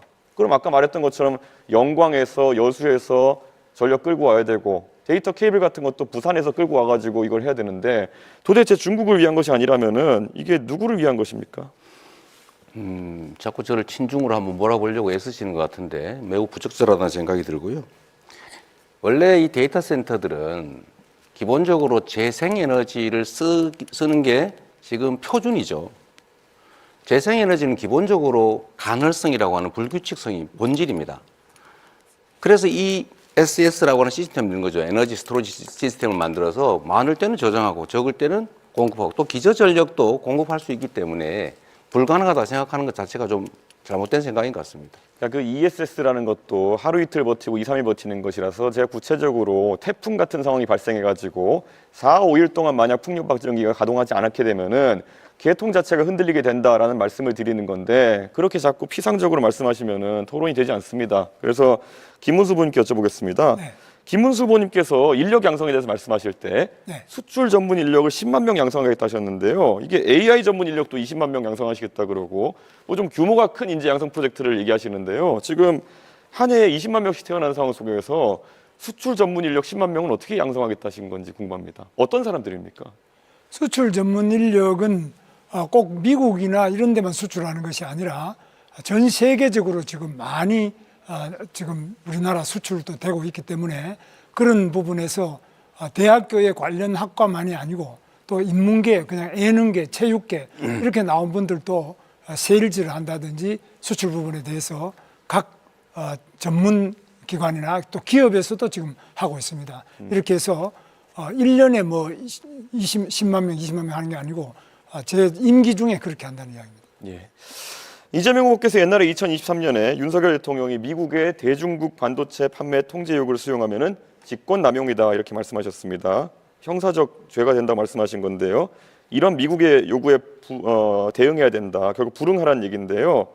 사실 이렇게 얘기하실 것 같으면 최근에 HMM의 본사 이전이라든지 이런 것에 개입하시는 것도 직권남용죄에 해당할 수 있다 이렇게 볼 수 있을 텐데요. 왜 윤석열 대통령은 기업에 대해서 얘기하면 직권남용이고 이재명 후보는 할 수 있다라는 입장인지가 궁금합니다. 예, 이재명 후보. 네, 자 이준석 질문하신 후보의 거예요? 주도권 시간이 끝났기 때문에 자 다음 이제 이재명 후보의 주도권 토론 시간입니다. 답변부터 알겠습니다. 시작하셔도 됩니다. 네, 뭐 별로 중요하지 않은 얘기라서 간단하게 말씀을 드리면 제가 강제로 하겠다는 게 아니고 수출 금지는 강제죠. 부산으로 이전하도록 유도하는 것은 강제가 아니죠. 그런 구분을 좀 하시는 게 좋을 것 같고요. 이 관련이 있어서 미리 좀 말씀을 드리는데 뭐든지 극단적으로 단정하고 전제를 왜곡해서 질문을 하거나 주장을 해요. 예를 들면 제가 말씀드린 것은 경제는 순환이다. 이걸 설명한 거지 그렇게 하겠다라고 한 게 아닌데 그렇게 하면 안 된다 이렇게 주장하잖아요. 그거 잘못된 거죠. 이게 국민의힘 출신들의 일반적 특성인지는 모르겠는데 김문수 후보도 비슷하시더라고요. 제가 커피 원가 얘기를 한 것은 그 원재료 값이 이만큼밖에 안 드는데 시설 잘 갖춰서 팔면은 다른 전업하면 오히려 도움이 된다 이 얘기를 한 건데 이거를 왜곡을 해가지고 그 국민의힘 비대위원장이신가요? 그 김용태 의원이신가? 다운표를 쳐가지고 이재명 후보가 원가가 120원인데 비싸게 판다, 비싸게 팔고 있다라면서 자영업자를 공격했다고 왜곡 조작을 했더라고요. 좀 그러지 않으면 좋겠다는 생각이 들고요. 그다음에 아까 이게 경제가 그냥 정부 재정을 투자하면 효과가 없다 이런 취지의 말씀을 하시는데 제가 그냥 질문은 아니고 그냥 주장이에요. 뉴딜이라고 들어보셨는지 모르겠어요. 이 경기가 침체가 되면 정부가 재정을 투자해서 그냥 일자리도 만들고 무료로 그 지원도 하고 이렇게 해서 경제가 다시 활력을 찾지 않습니까? 이거는 기본이다. 정부 재정의 역할, 금융의 역할이라고 하는 것은 본질적으로 있는 거죠. 그 말씀 드리고 아까 주제에서 가능하면 벗어나지 않는 질문을 한번 드려보겠습니다. 김문수 후보님. 네. 지금 이 경제가 대한민국 경제가 마이너스 성장, 0% 성장 이렇게 된 데에 대해서 국민의힘의 책임, 또 윤석열 정권의 주무장관으로서 책임감 느끼거나 아니면 죄송하다는 생각 안 드십니까? 저희는 매우 죄송하게 생각하고 또 어려운 점이 많지만 이재명 후보의 책임도 매우 크다. 그래서 이재명 후보께서는 우리가 하려고 하면은 전부 반대를 합니다. 그래서 기껏 만들어내는 것이 노란봉투법, 중대재해처벌법, 반도체 특별법 이런 것도 반대하시고요. 지금 뭐 본인이 약속한 것도 전부 어깁니다. 그러니까 경제가 살아날 길이 없습니다. 지금 대통령도 잘못한 것이 뭐 계엄이라든지 이런 것들은 반대합니다만 충분히 들었고요. 법을 자꾸 이상한 법을 만들어가 충분히 기업을 할 수 들었고요. 없게 만듭니다. 그래서 네. 지금 네. 기업들이 해외로 자, 계속 그만. 빠져나갑니다. 30초를 넘어가면 주도권을 가진 후보가 제지할 수 있습니다. 일단은 국민의힘에서 뭘 하려고 했는데 민주당이 뭘 막았다는데 구체적으로 예를 한번 들어봐 주시면 좋겠고요. 두 번째로 지난 3년간은 민주당이 그나마 뭘 하려고 하면 정부가 다 반대했지 정부가 하려고 하는 걸 민주당이 막았던 기억이 별로 없어요. 이제 일단 그 말씀 하나 드리고요. 제가 직접 묻고 싶은 건 이겁니다. 이 통상 문제에 관해서 이게 한덕수 총리도 역시 일종의 정치적 공동체 아니었습니까? 그렇습니다. 책임을 같이 져야 될 텐데 지금 대미 관세 협상과 관련해서 이분이 그렇게 말씀하셨어요. 트럼프 대통령이 자랑스러워할 협상을 했다 이렇게도 얘기하고 또 한 번은 원래 무역과 안보를 분리하는 게 우리 정부의 기본 방침인데 사안의 성격에 따라서 방위비 협정을 다시 할 수도 있다 이렇게 인터뷰를 하셨어요. 이거 바람직한 태도라고 보십니까? 그렇게 하면 안 되는 거 아닌가요?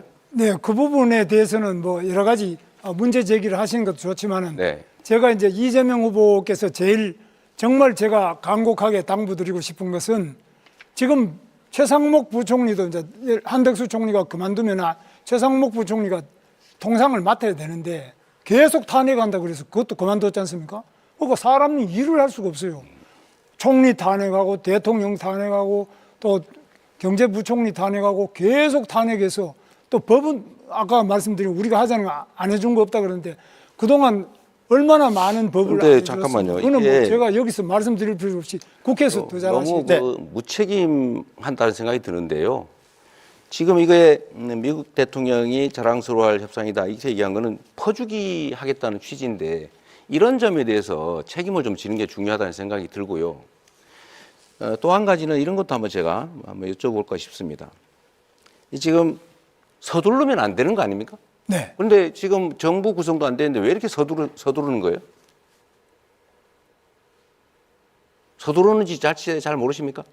뭐 서두른다기보다는 여러 가지 애로를 신속하게 해결하자 이런 거지 뭐 그 서두른다 이렇게 표현하시는 거예요. 그런 거는 정부 정책을 집행하는 게 통상 문제는 매우 심각한 주제인데 그거를 그냥 일상적인 잡무 처리하듯이 생각하시면 안 될 것 같은 생각이 들고요. 권영국 후보님, 네. 이 문제에 관심이 많으실 것 같은데 네. 저는 이 관세 협상에 있어서는 사실은 미국도 그렇게 압도적 우위에 있는 상황은 아니라고 보여져요. 그들도 급하지 않을까. 그래서 지금 부과한 관세 그 자체를 100% 그대로 유지하기는 좀 어려울 거예요.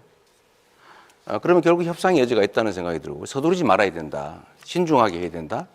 그다음에 특히 민간 기업의 투자라든지 또는 정부의 정책이라든지 이런 것들 좀 모아서 우리가 협상 카드도 좀 만들어야 된다고 생각하는데 좀 그런 문제에 대해서 혹시 고민해 보신 바가 있으시면 좀 말씀해 주시면 좋겠습니다. 예, 지금 그 트럼프의 관세 정책은 굉장히 변화가 많습니다.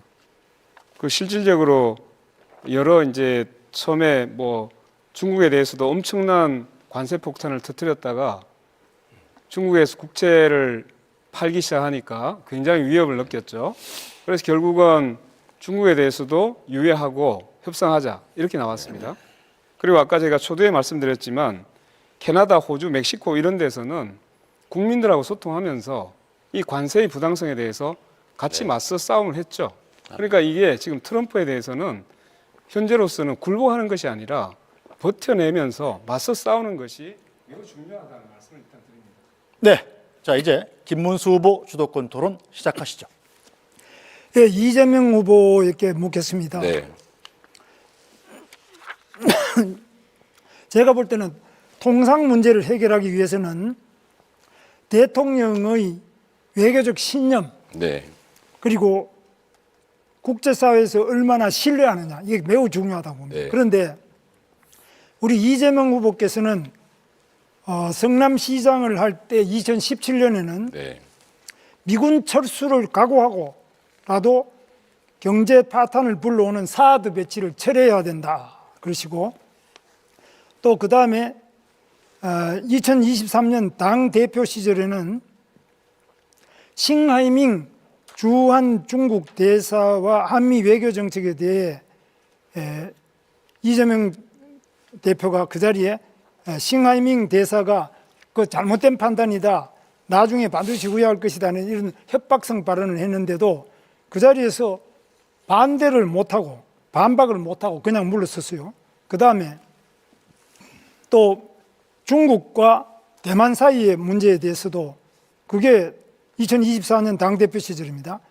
우리랑 무슨 상관이냐, 중국에도 쎄쎄 하면 된다, 이런 식으로 이야기가, 이게 굉장히 말이 많은데, 사실 우리나라는 한미동맹이 매우 중요하지 않습니까? 네. 한미동맹이 기본축이 돼야 된다고 보는데, 이 부분에서 이재명 후보가 지금 하고 있는 발언, 그동안 해왔던 발언을 보면은 미국으로서는 상당히 끔찍할 정도입니다. 물론 권영국 후보께서는 오늘 이 자리에서도 계속 트럼프와 싸워야 된다 이렇게 하시는데, 뭐 싸워서 과연 무엇을 하자는 건지 모르지만은 이재명 후보님 생각은 사실 트럼프 대통령에 대해서 어떻게 생각하시는지, 과거 발언과 대비해서 걱정이 많은데 어떻게 네. 생각하십니까? 걱정 안 하셔도 됩니다. 네. 제가 말씀을 드리자면 한미 동맹은 중요하죠. 그리고 앞으로도 계속 확장 발전돼 가야 됩니다. 안보 동맹에서 이제 경제 동맹, 포괄 동맹으로 발전해 가야 되는 우리 외교의 기본축인 것은 분명하죠. 그렇다고 해서 거기에 완전히 의존하는 건 안 된다. 우리가 중국이나 러시아와 관계를 완전히 또 배제하거나 적대적으로 일부러 갈 필요는 없다. 제가 그 말씀을 드리는 것이고, 외교는 언제나 국익 중심으로 실용적으로 접근해야 된다. 이 말씀을 그렇게 드린 겁니다. 그런데 배제하자 이렇게 말하는 사람도 없고요. 그래서 우리는 한미 동맹을 기본축으로 할 때라야만, 또 미군이 우리 한반도에 한국에 주둔할 때라야만 우리가, 중국도 우리를 외교 상도로서 제대로 대하지. 만약 미군도 없고 우리는 핵도 없고 아무도 없고 동맹이 없다, 이럴 때는 중국이 과연 우리나라를 제대로 대접을 하고 또 상대를 하겠느냐, 이런 점에서 한미 동맹이 기본축이고, 또 쉽게 말씀드리자면 6.25 때도 중국 공산당은 우리나라에 쳐들어와서 우리 적국이었지 않습니까? 미국은 우리를 도와줘가지고 우리 대한민국을 지킨 당사자 아닙니까? 그런데 어떻게 미국과 중국이 같은 수준이 아니잖아요. 그리고 분명히 그 중국은 북한하고도 가깝지만은 특히 6.25 때 우리 적국이었지 않습니까? 그런 점에서 그 아주 비슷하게 보고 중국도 중요하다, 러시아도 중요하다, 미국도 중요하다, 이건 아니죠. 그러니까 비중이라는 걸 당연히 고려해야죠. 똑같이 한다 그런 게 아니고요. 왜 그렇게 받아들이는지 이해가 안 되는데, 한미 동맹이라고 하는 것은 대한민국 외교 안보의 기본 축이다. 네. 발전시켜야 된다. 심화시켜야 된다. 분명하고요. 한미일 협력 체제, 안보 협력도 반드시 필요하다. 그러나 그렇다고 해서 거기에 완전히 몰빵, 올인해서는 안 된다. 중국과 러시아의 관계도 우리는 중요하기 때문에 잘 관리해야 된다. 이 말씀을 드리는 것인데요. 너무 자꾸 극단화시키지 말라니까. 이 외교라는 게 얼마나 섬세하고 예민한 문제입니까? 좀 이렇게 여유 있게, 유동성 있게, 실용적으로, 실사구시적으로 접근할 필요가 있다는 말씀을 다시 한번 드립니다. 자, 그러면 이재명 후보께서는 북한의 핵에 대해서는 네. 어떤 해법을 가지고 있습니까? 제가 가지고 있는 해법은, 북한의 핵에 대한 것은 미국과 협력해서 미국의 주한미군이 주둔해서 있고, 또 미국의 핵 잠수함이나 전략 전폭기 같은 것, 또 괌에 주둔하는 미군이나 주일 미군, 이런 부분들이 전부 연대해서 북한의 핵에 대응할 수 있는 2중, 3중의 방어막을 치고, 방어뿐만 아니라 필요할 때는 북한의 네. 그 핵심적인 지휘부를 완전히 괴멸시킬 수 있는 바로 보복 타격, 이런 것들을 확실하게 우리가 확보할 때라야만 우리 안보가 유지되고, 안보가 경제 아닙니까? 네. 안보가 없는데 통상이 어디 있고 경제가 어디 있습니까? 그런 면에서 어떻게 생각하십니까? 지금 이제 복잡하게 설명하신 거를 보통 우리는 핵 억지 확장이라고 그러죠. 네. 지금 그거는 이 한미 간에 충분히 협의가 돼서 이미 상당 정도 장치들이 만들어져 있습니다. 그리고 한반도 핵은 우리는 기본적으로 북이 핵을 가지고 있으니까 우리도 핵을 갖자, 이런 방식으로는 일본도 핵무장하고 동남아도 핵무장하고 해서 핵 도미노 현상을 부르기 때문에 쉽지가 않고, 두 번째로는 이 미국이 승인할 리도 없고 국제 핵 확산 조약을 탈퇴하고 북한처럼 경제 제재를 견뎌야 되기 때문에 그렇게 해서 할 수는 없는 거죠.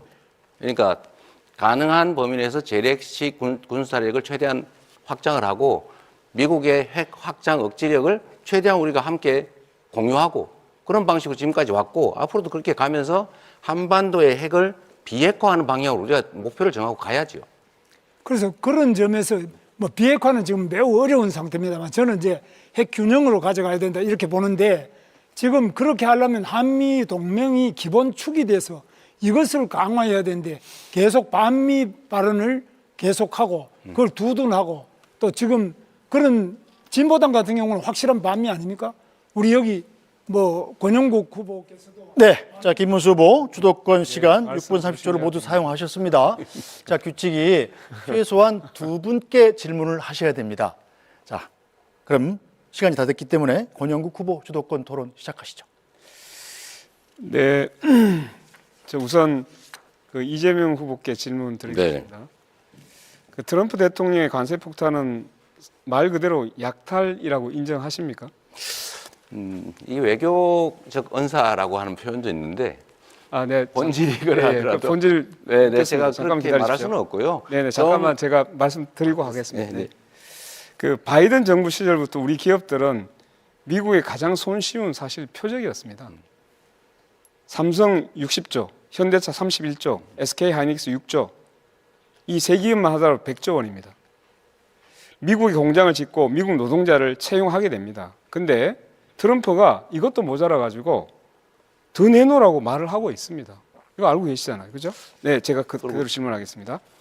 자, 관세 전쟁에서 사실 가장 먼저 위험한 것은 대기업은 그래도 자기 방어력이 있습니다. 네. 중소기업입니다, 이거. 우리 9만 5천 개의 중소기업이 수출을 하고 있습니다. 자, 대기업은 로비도 합니다. 근데 아까 말씀드렸듯이 중소기업은 이 관세 문제에서 자칫하면은 부품 조달이나 수출 길이 막혀가지고 폐업위기에 놓일 수 있습니다. 중소기업을 보호하기 위한 직접적이고 현실적인 지원 대책이 있으면 30초 내에 말씀 부탁드립니다.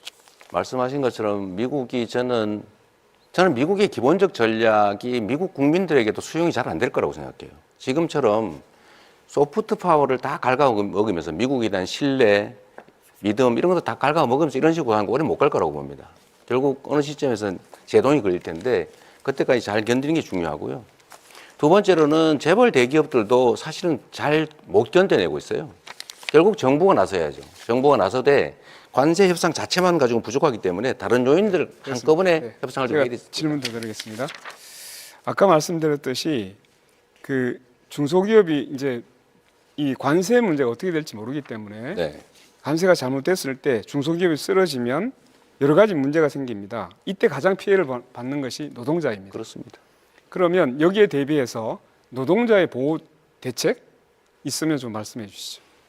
그러니까 미국의 수출이 줄어드는 것 자체가 매출이 줄어들고 노동자들의 환경을 위협할 텐데 그래서 제가 말씀드리는 것이 일단 대미 통상 협상은 잘 해 나가야 되겠지만 좀 길게 보면 결국 수출 국가 또는 수출 품목을 좀 다변화할 필요가 있다. 그리고 아까 말씀드린 외교 영역에서 경제 영토를 넓히기 위한 중국과 러시아의 관계도 이렇게 적대적으로 갈 필요는 없다라고 말씀드리는 게 사실 그런 대안 때문이죠. 네, 좋습니다. 하나만 더 추가를 해야 될 것 같습니다. 네. 여러 가지 이제 다자 외교, 뭐 다변화 이런 불구하고 관세가 잘 풀리지 않았을 때 네.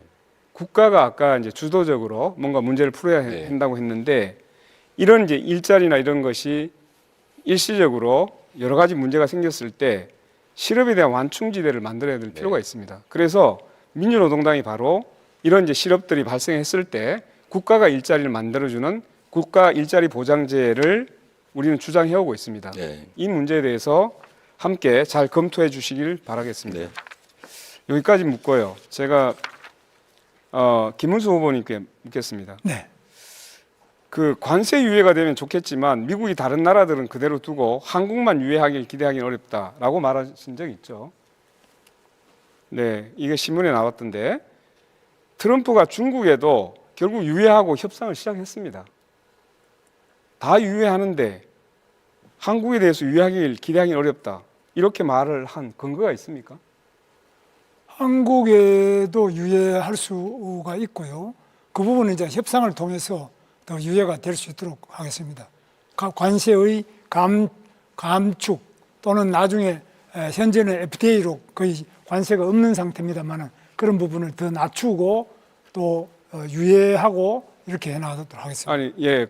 그런데 왜 미국이 다른 나라들은 그대로 두고 한국만 유예하길 기대하기는 어렵다. 이렇게 이야기를 합니까? 차라리 우리도 유예할 수 있어. 이렇게 얘기를 해야죠. 아니, 국회에 나가서는 그 윤석열 내란에 대해서 사과하라니까 꼿꼿했던 김문수 아닙니까? 근데 왜 미국 앞에 가서는 그렇게 약한 모습만 보입니까? 미국 문수 아닙니까? 미국하고 관계는 신뢰를 바탕으로 해서 당당하고 꼿꼿하게 나가겠습니다. 아, 앞으로 꼿꼿하게 나가겠습니다. 네, 물론입니다. 뭐 미국의 트럼프에 그래서 비해서 우리가 뭐 꿀릴 근데 게 없습니다. 트럼프에 맞서자고 하니까 왜 그걸 반미라고 얘기합니까? 맞서자고 하는 것하고 우리가 당당하게 네, 묻겠습니다. 하나 더 꿀리지 묻겠습니다. 않는 거하고 다르죠. 예, 하나 더 묻겠습니다. 이제 대선이 끝나면 제일 국정과제가 미국과의 협상입니다. 제일 중요할 것 같습니다. 정상회담도 추진해야 되기 때문에 그 협상 대표단을 누가 이끌 것인지 매우 중요합니다. 저는 세 가지 원칙을 지켜야 된다고 생각합니다. 첫째, 국익. 둘째, 경제자주권. 그리고 안보. 매우 중요합니다. 권영국 민주노동당에서는 협상 대표 책임자로 우리 당의 외교 국방 전문가 김종대 전 의원을 내세우려고 합니다. 이재명 후보께 묻겠습니다.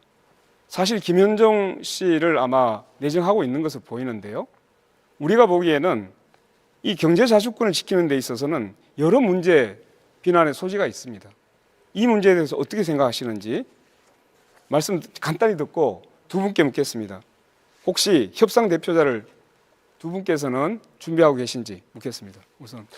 아직은 선거가 계속 중이어서 그걸 준비하기는 사실 어려운 상태고요. 다만 기본적인 방침은 가지고 있는데 말씀하신 것처럼 우리가 싸워서 해결할 수 있다면 싸우는데 또 협상할 건 협상하고 강하게 할 건 하고 약할 건 약하게 또 협상 방법도 상당히 복합적으로 유연하게 배합해야 되기 때문에 뭐 이리적으로 말하기 좀 어려운 측면이 있습니다. 네, 자 권영국 후보께서도 주도권 시간을 모두 사용하셨습니다. 자, 여러분께서는 지금 중앙선거방송 토론위원회가 주관하는 제21대 대통령 선거 후보자 토론회를 시청하고 계십니다. 한 차례 더 공약 검증 토론을 진행해 보겠습니다. 주제는 국가 경쟁력 강화 방안입니다. 최근에 우리 경제는 수출과 생산, 소비, 투자 등 전반적인 지표가 부진한 상황입니다. 이런 가운데 세계 경제는 기술 혁신이라는 새로운 경쟁 국면에 돌입했습니다. 첨단 산업을 중심으로 한 기술 패권 경쟁이 치열해지고 있는데 우리 국가 경쟁력 강화를 위한 방안을 들어보겠습니다. 순서에 따라서 이재명 후보 공약 발표 시작하시죠. 시간은 1분 30초입니다. 네, 세계 경제가 어렵다고는 하는데 대한민국 경제만 더 많이 어렵습니다. 마이너스 성장이라는 게 상상하기 어렵지 않습니까? 물론 뭐 우리 인구도 줄어들고 여러 가지 복합적인 원인도 있습니다만 제일 큰 원인은 이 윤석열 정부, 국민의힘 정권의 무능, 무책임 때문입니다.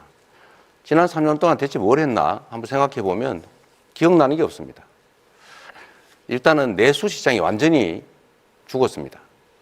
아까 우리 권영국 후보께서 그 말씀하셨는데 저희도 세금 안 깎아주려고 노력했죠.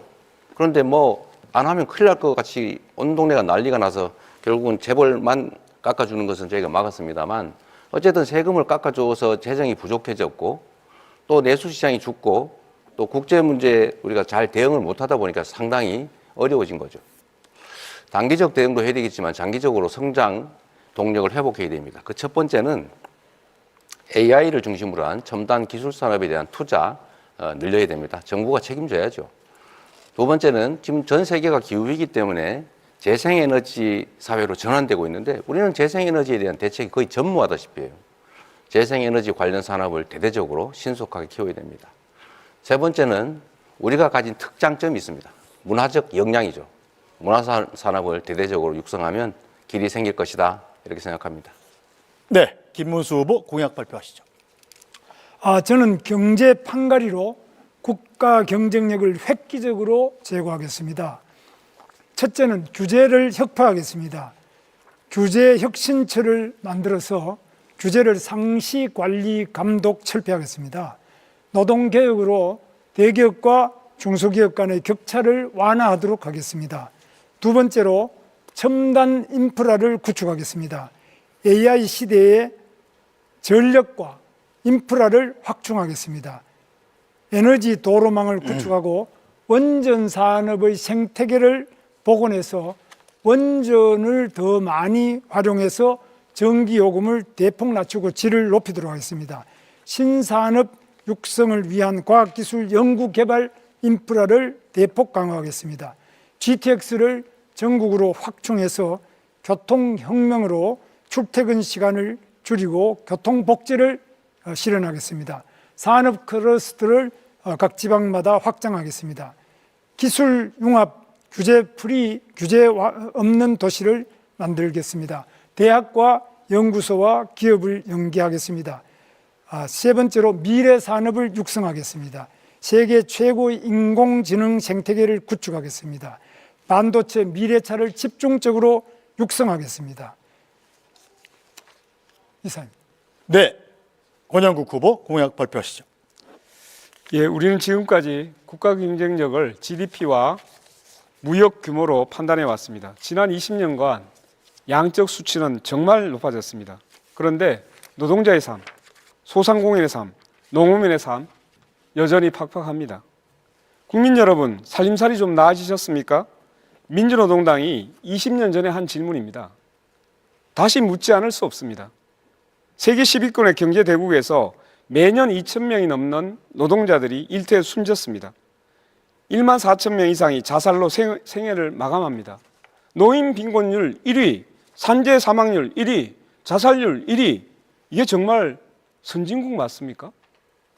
대출로 연명하고 삶을 버티는데 모든 에너지를 쏟아야만 하는 국민들입니다. 이제 국가 경쟁력의 관점을 바꿔야 합니다. 국민의 삶이 국가 경쟁력이어야 합니다. 노동이 강한 나라가 바로 진짜 선진국입니다. 저 권영국 불평등을 갈아엎고 차별 없는 나라를 만들겠습니다. 재벌 퍼주기, 부자 감세가 아니고 서민과 노동자를 위한 나라가 되어야 합니다. 수도권과 비수도권의 불평등을 없애겠습니다. 노동이 당당한 나라, 모든 시민이 존중받는 나라, 진짜 민생이 우선인 나라 제가 만들겠는데요. 하나 대단히 유감스러운 것은 이런 이야기를 하는 분들이 잘 없어서 굉장히 유감스럽습니다. 네, 이준석 후보 공약 발표하시죠. 대한민국이 다시 성장하려면 정답은 분명합니다. 먼저 규제를 화끈하게 깨부숴야 됩니다. 지금 이 순간에도 많은 창업가들이 대한민국의 등을 돌리고 실리콘밸리나 싱가포르로 향하고 있습니다.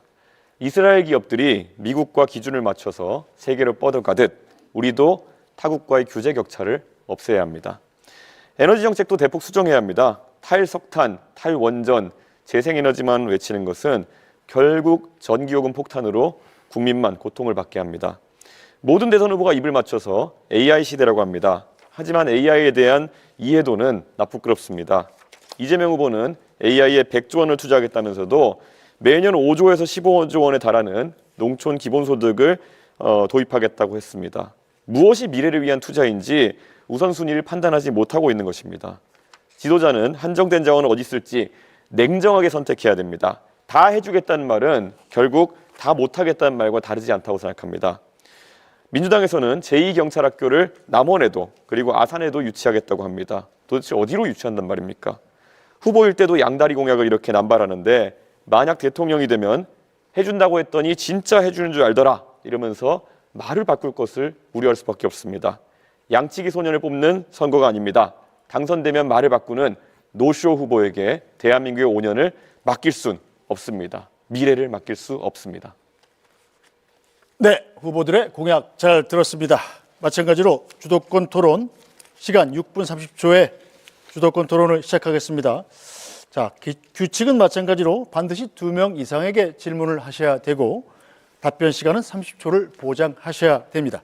자, 그럼 이재명 후보부터 주도권 토론 시작하시죠. 네.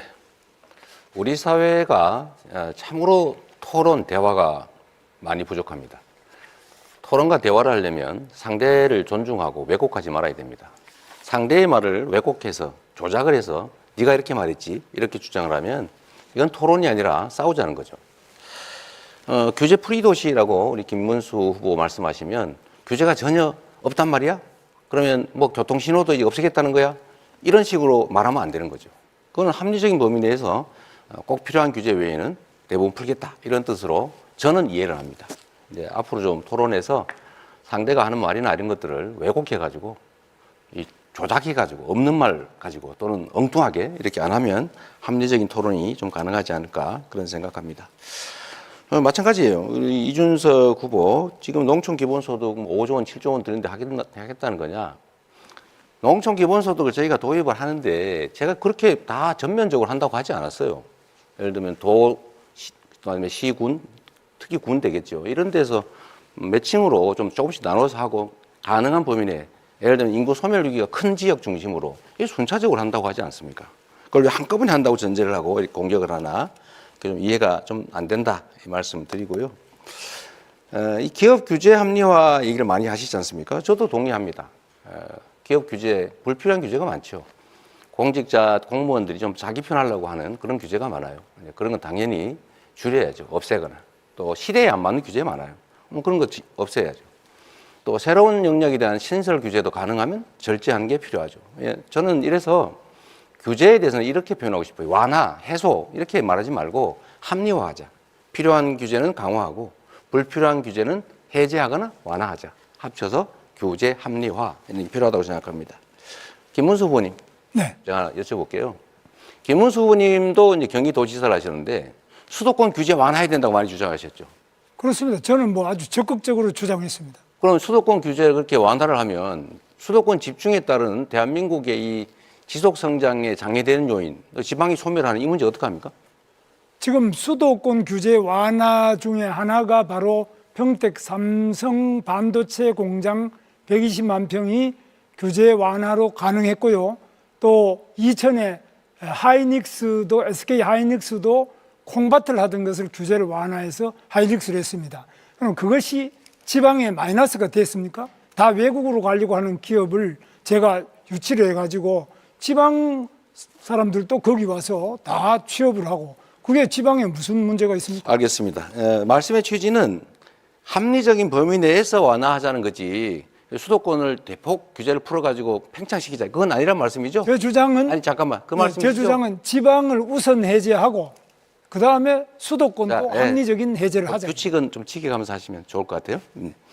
어쨌든 알겠습니다. 근데 아까 규제 프리 도시 말씀도 하셨잖아요. 네. 저는 수도권에 대한 규제를 합리화할 필요가 있다. 예를 들면 말씀하신 것처럼 규제를 안 풀어주면 해외로 나갈 기업들 이런 건 우리가 받아야 되겠죠. 해제 완화를 해서 잡아놔야 되겠죠. 해외에서 기업이 들어오는데 수도권 외에는 도저히 갈 수가 없다.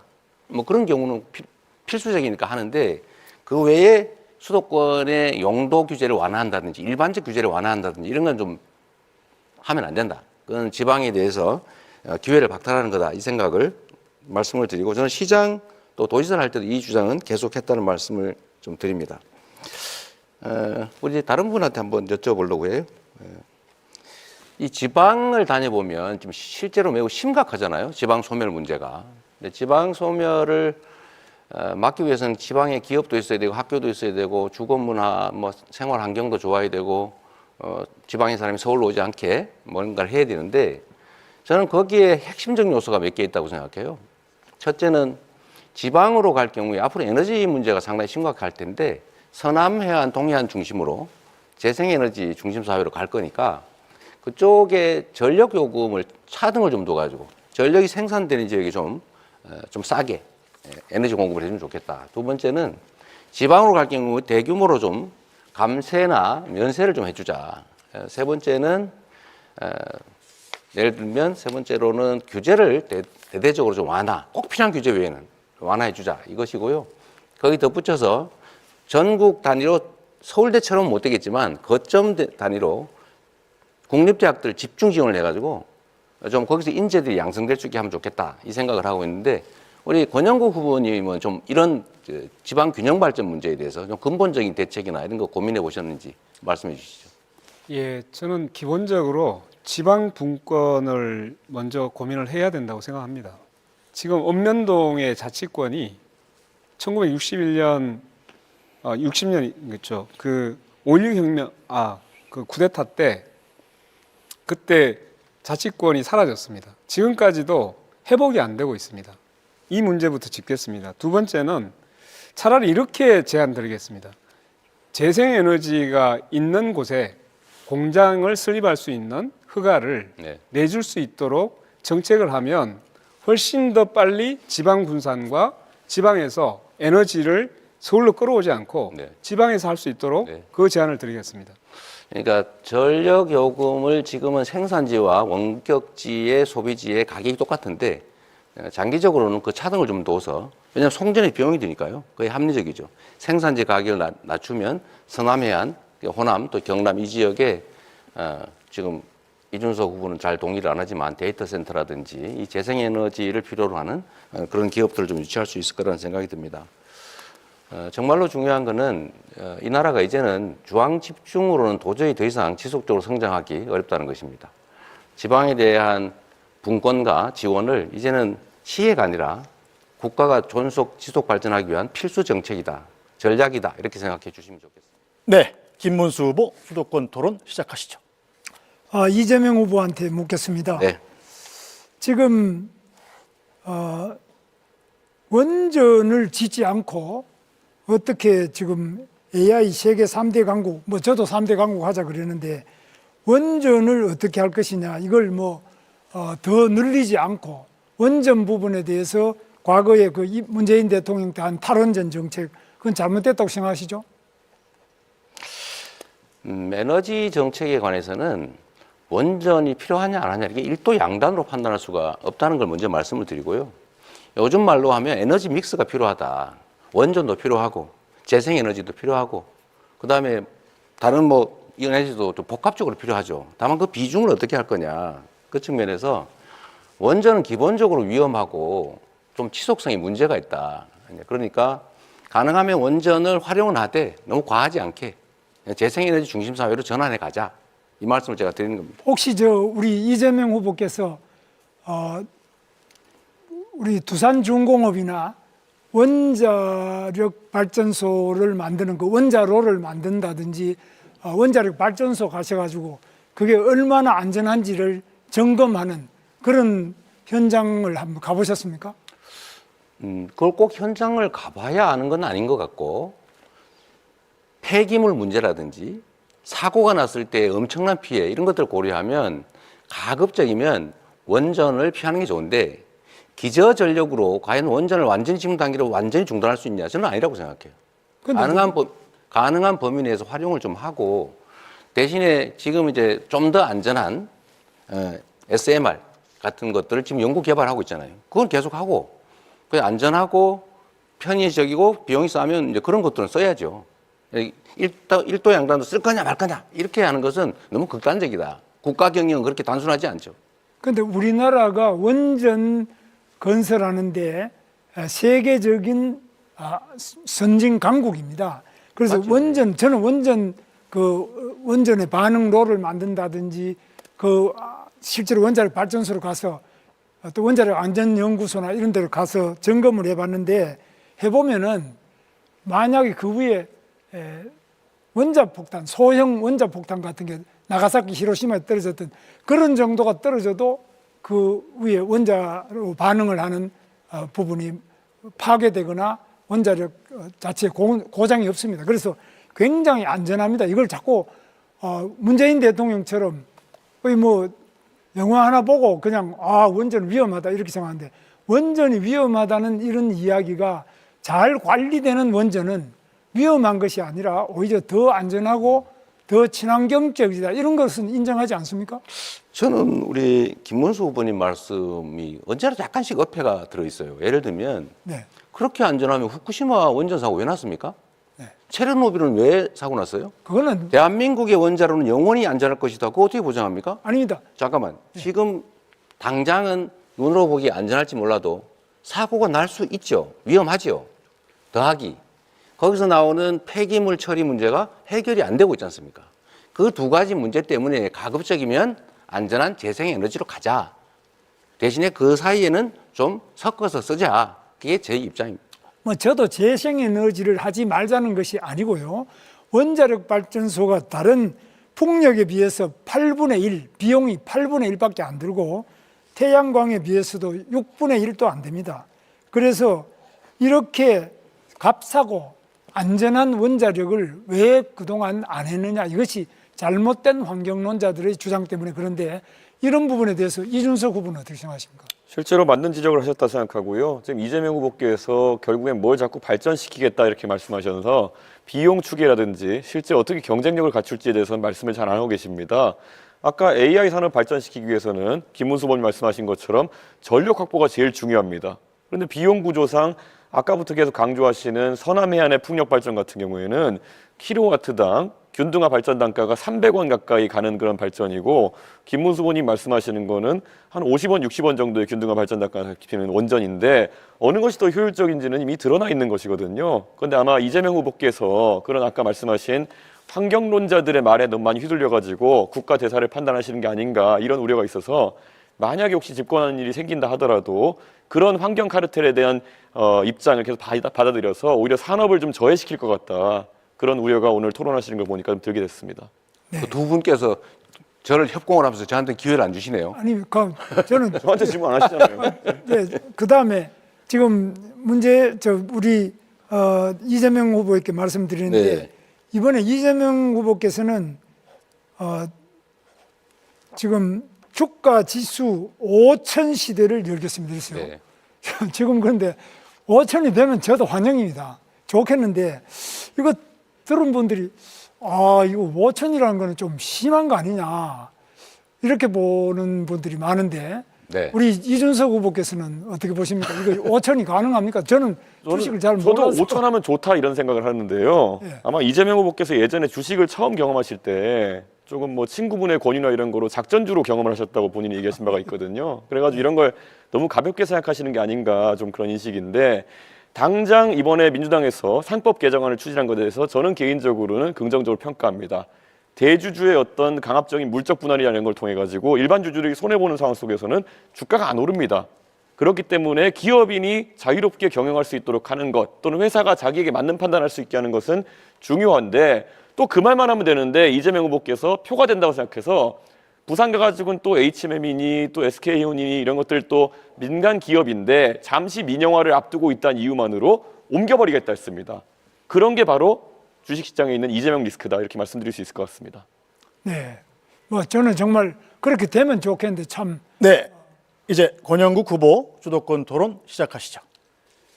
네, 우선 세 분에게 다시 묻겠는데요. 우선 이재명 후보께 묻겠습니다. 그 차별 없는 나라가 경쟁력 있는 나라입니다. 이번 광장에서 2030 청년들이 가장 많이 요구한 것이 차별금지법 제정입니다. 네.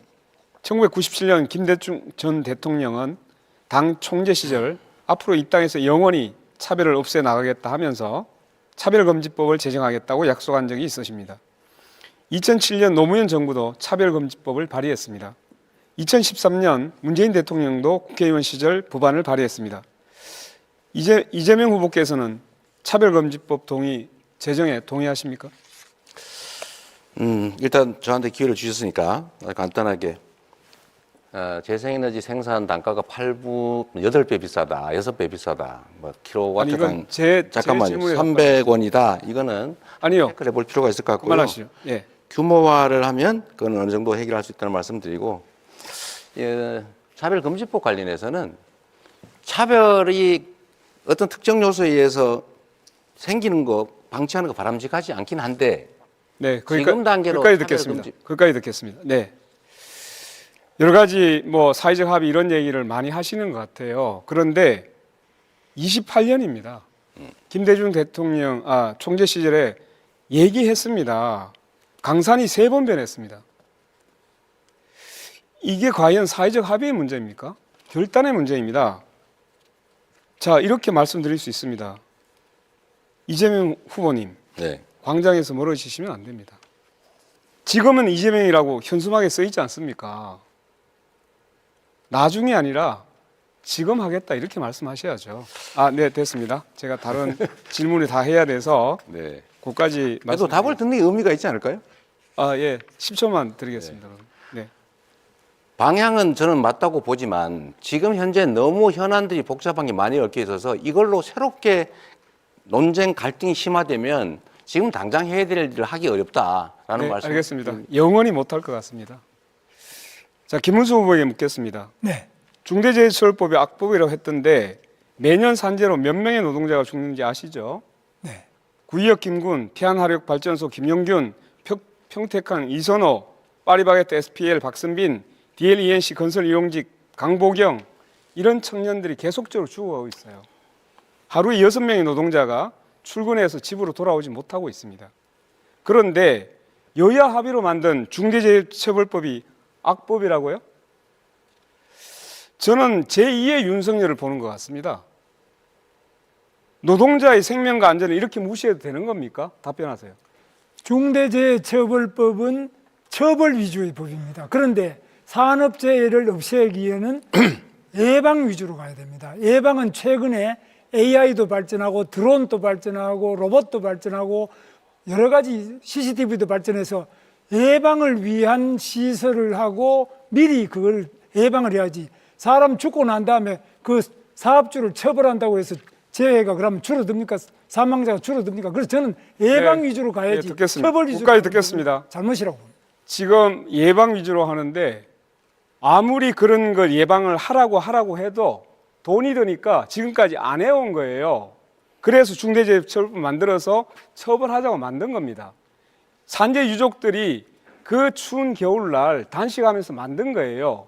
이걸 함부로 무시하는 노동부 장관 과연 그 자격이 있었습니까? 저는 이해할 수가 없습니다. 더 들을 필요가 없어서 넘어가겠습니다. 이준석 후보에게 질문하겠습니다. 오랜만에 묻네요. 네, 반갑습니다.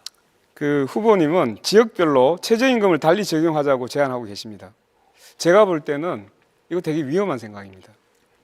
우리나라는 대기업과 중소기업, 남성과 여성, 정규직과 비정규직, 그리고 플랫폼 노동자 이렇게 따라서 임금 차별이 매우 심합니다. 여기에다가 다시 또 수도권하고 비수도권 차별하자고 하면 이거 정말 위험한 거 아닙니까? 일본이 지역 차등 임금제 도입했다가 지역 인구가 더 유출되고 지방 경제가 피폐됐습니다. 한마디로 폭삭 망했어요. 그런데 이걸 가지고 자민당에서도 다시 인류화, 평준화 논의가 지금 진행되고 있습니다.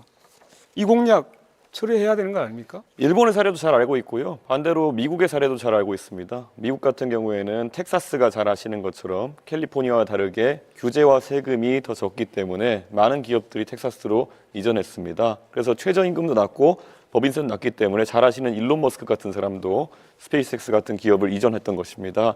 저는 지역 간의 경쟁이 어느 정도 촉발될 수 있다 이런 생각을 하고 있고요.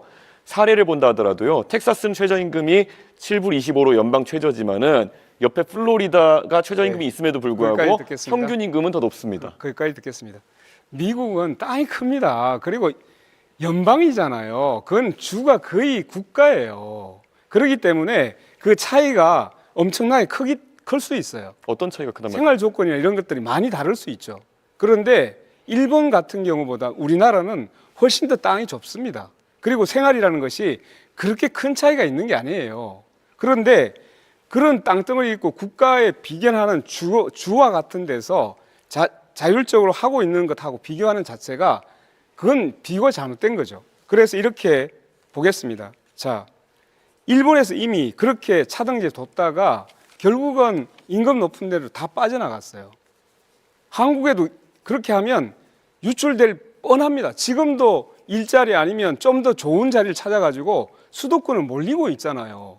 이렇게 해놓으면 완전히 수도권을 다 몰려버립니다. 지방 완전히 망합니다. 그래서 마지막으로 말씀드립니다. 헌법에 왜 정했겠습니까? 차별하지 말라고.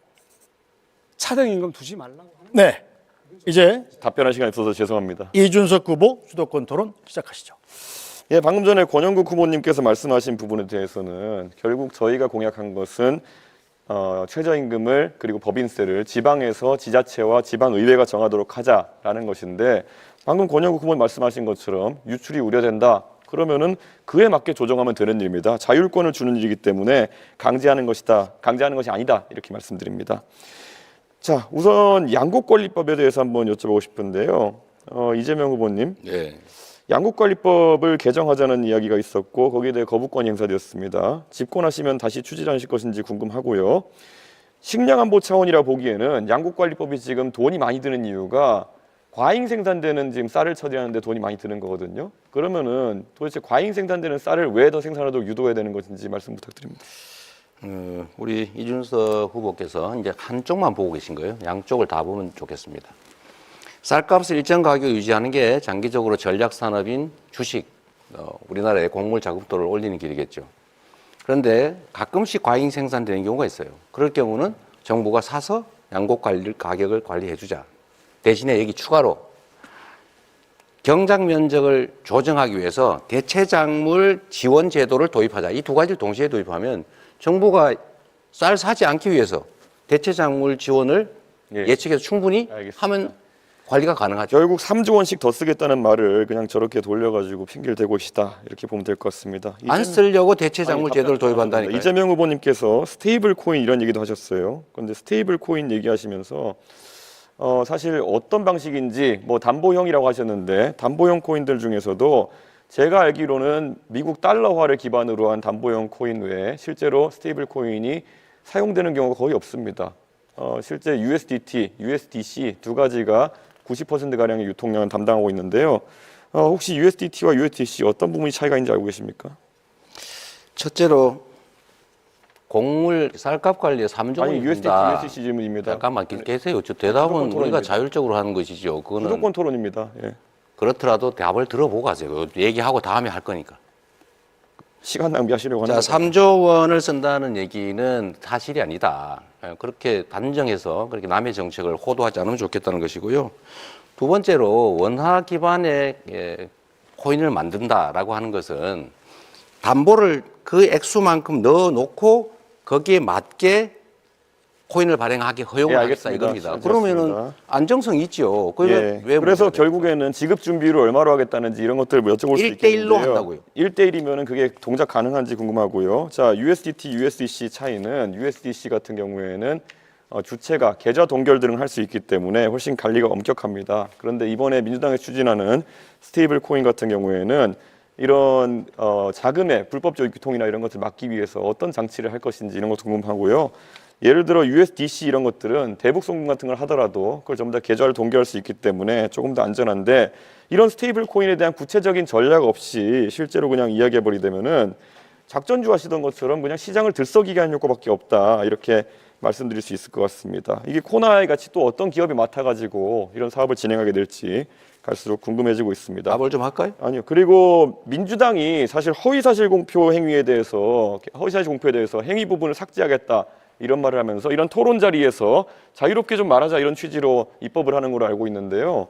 오늘 당장 아까 자랑스럽게 김용태 의원 얘기를 하시던데 김용태 의원이 이재명 후보 말씀하신 내용에 대해서는 부연해서 얘기하는데 그걸 왜곡이라 하시면서 바로 고발해버리시는 취지는 뭡니까? 공직선거법 나는 고발하면 안 되고 김용태는 해도 된다 이런 겁니까?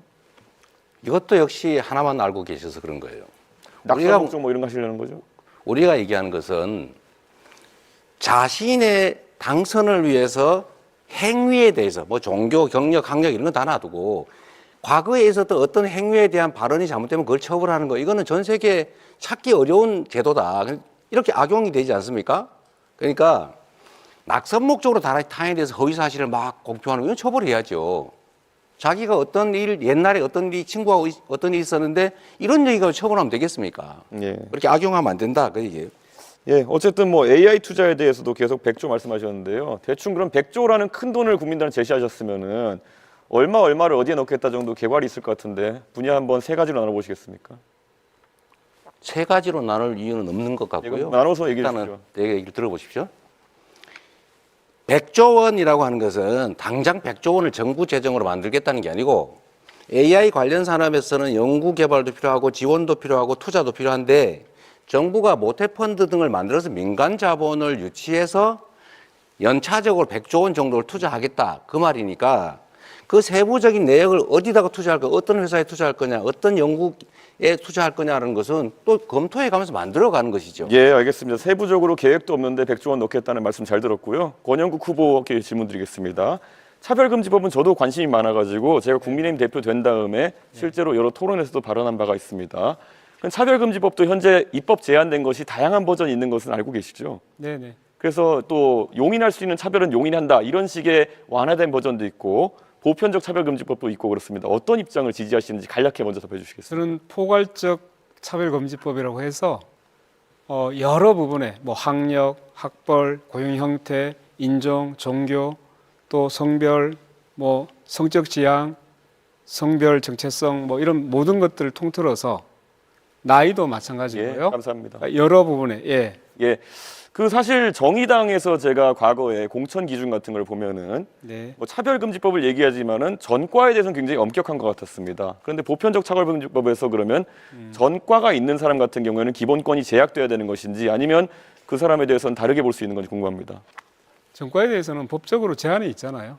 거기에 따라서는 법적인 제한을 받는 것이죠. 이미 형을 산 사람에 대해서는 그것은 형을 살았던 부분하고 또 기존의 그 전과와 자기 하는 업무의 관계에서 네. 자, 음주운전은요?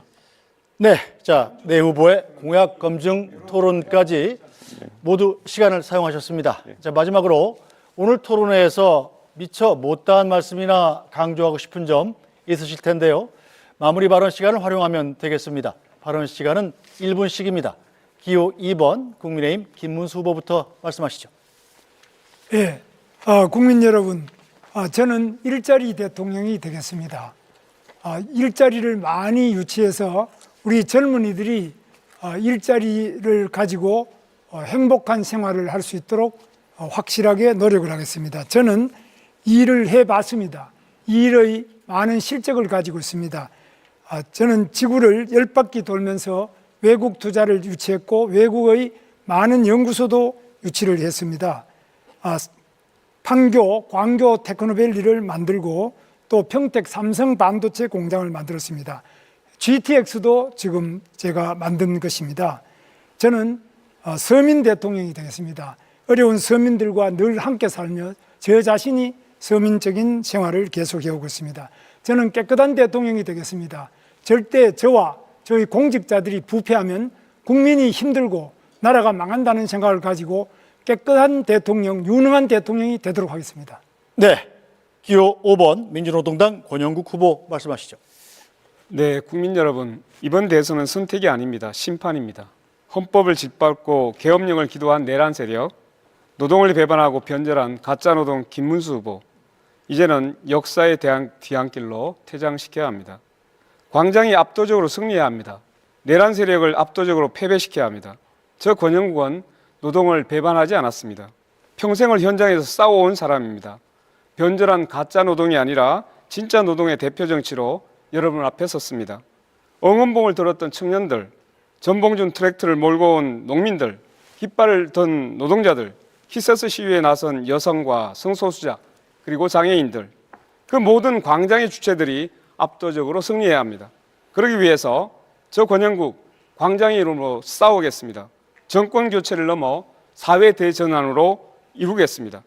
기호 5번 민주노동당 권영국이었습니다. 고맙습니다. 네. 기호 4번 개혁신당 이준석 후보 말씀하시죠.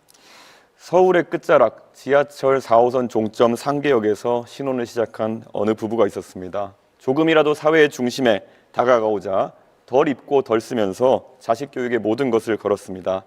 아이는 국비 유학생이 되었고 거대 정당의 대표까지 지낼 수 있었습니다. 이제는 공정한 대한민국을 신뢰하며 대통령 후보로 나섰습니다. 이 이야기는 저희 가족만의 이야기가 아니어야 합니다.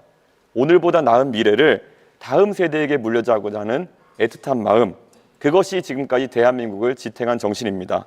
이준석은 이 전통을 이어가고 싶습니다. 누군가는 자녀 세대의 미래를 빚으로 당겨서 가불해서 쓰자고 얘기합니다. 그것은 대한민국의 방식이 되어서는 안 됩니다.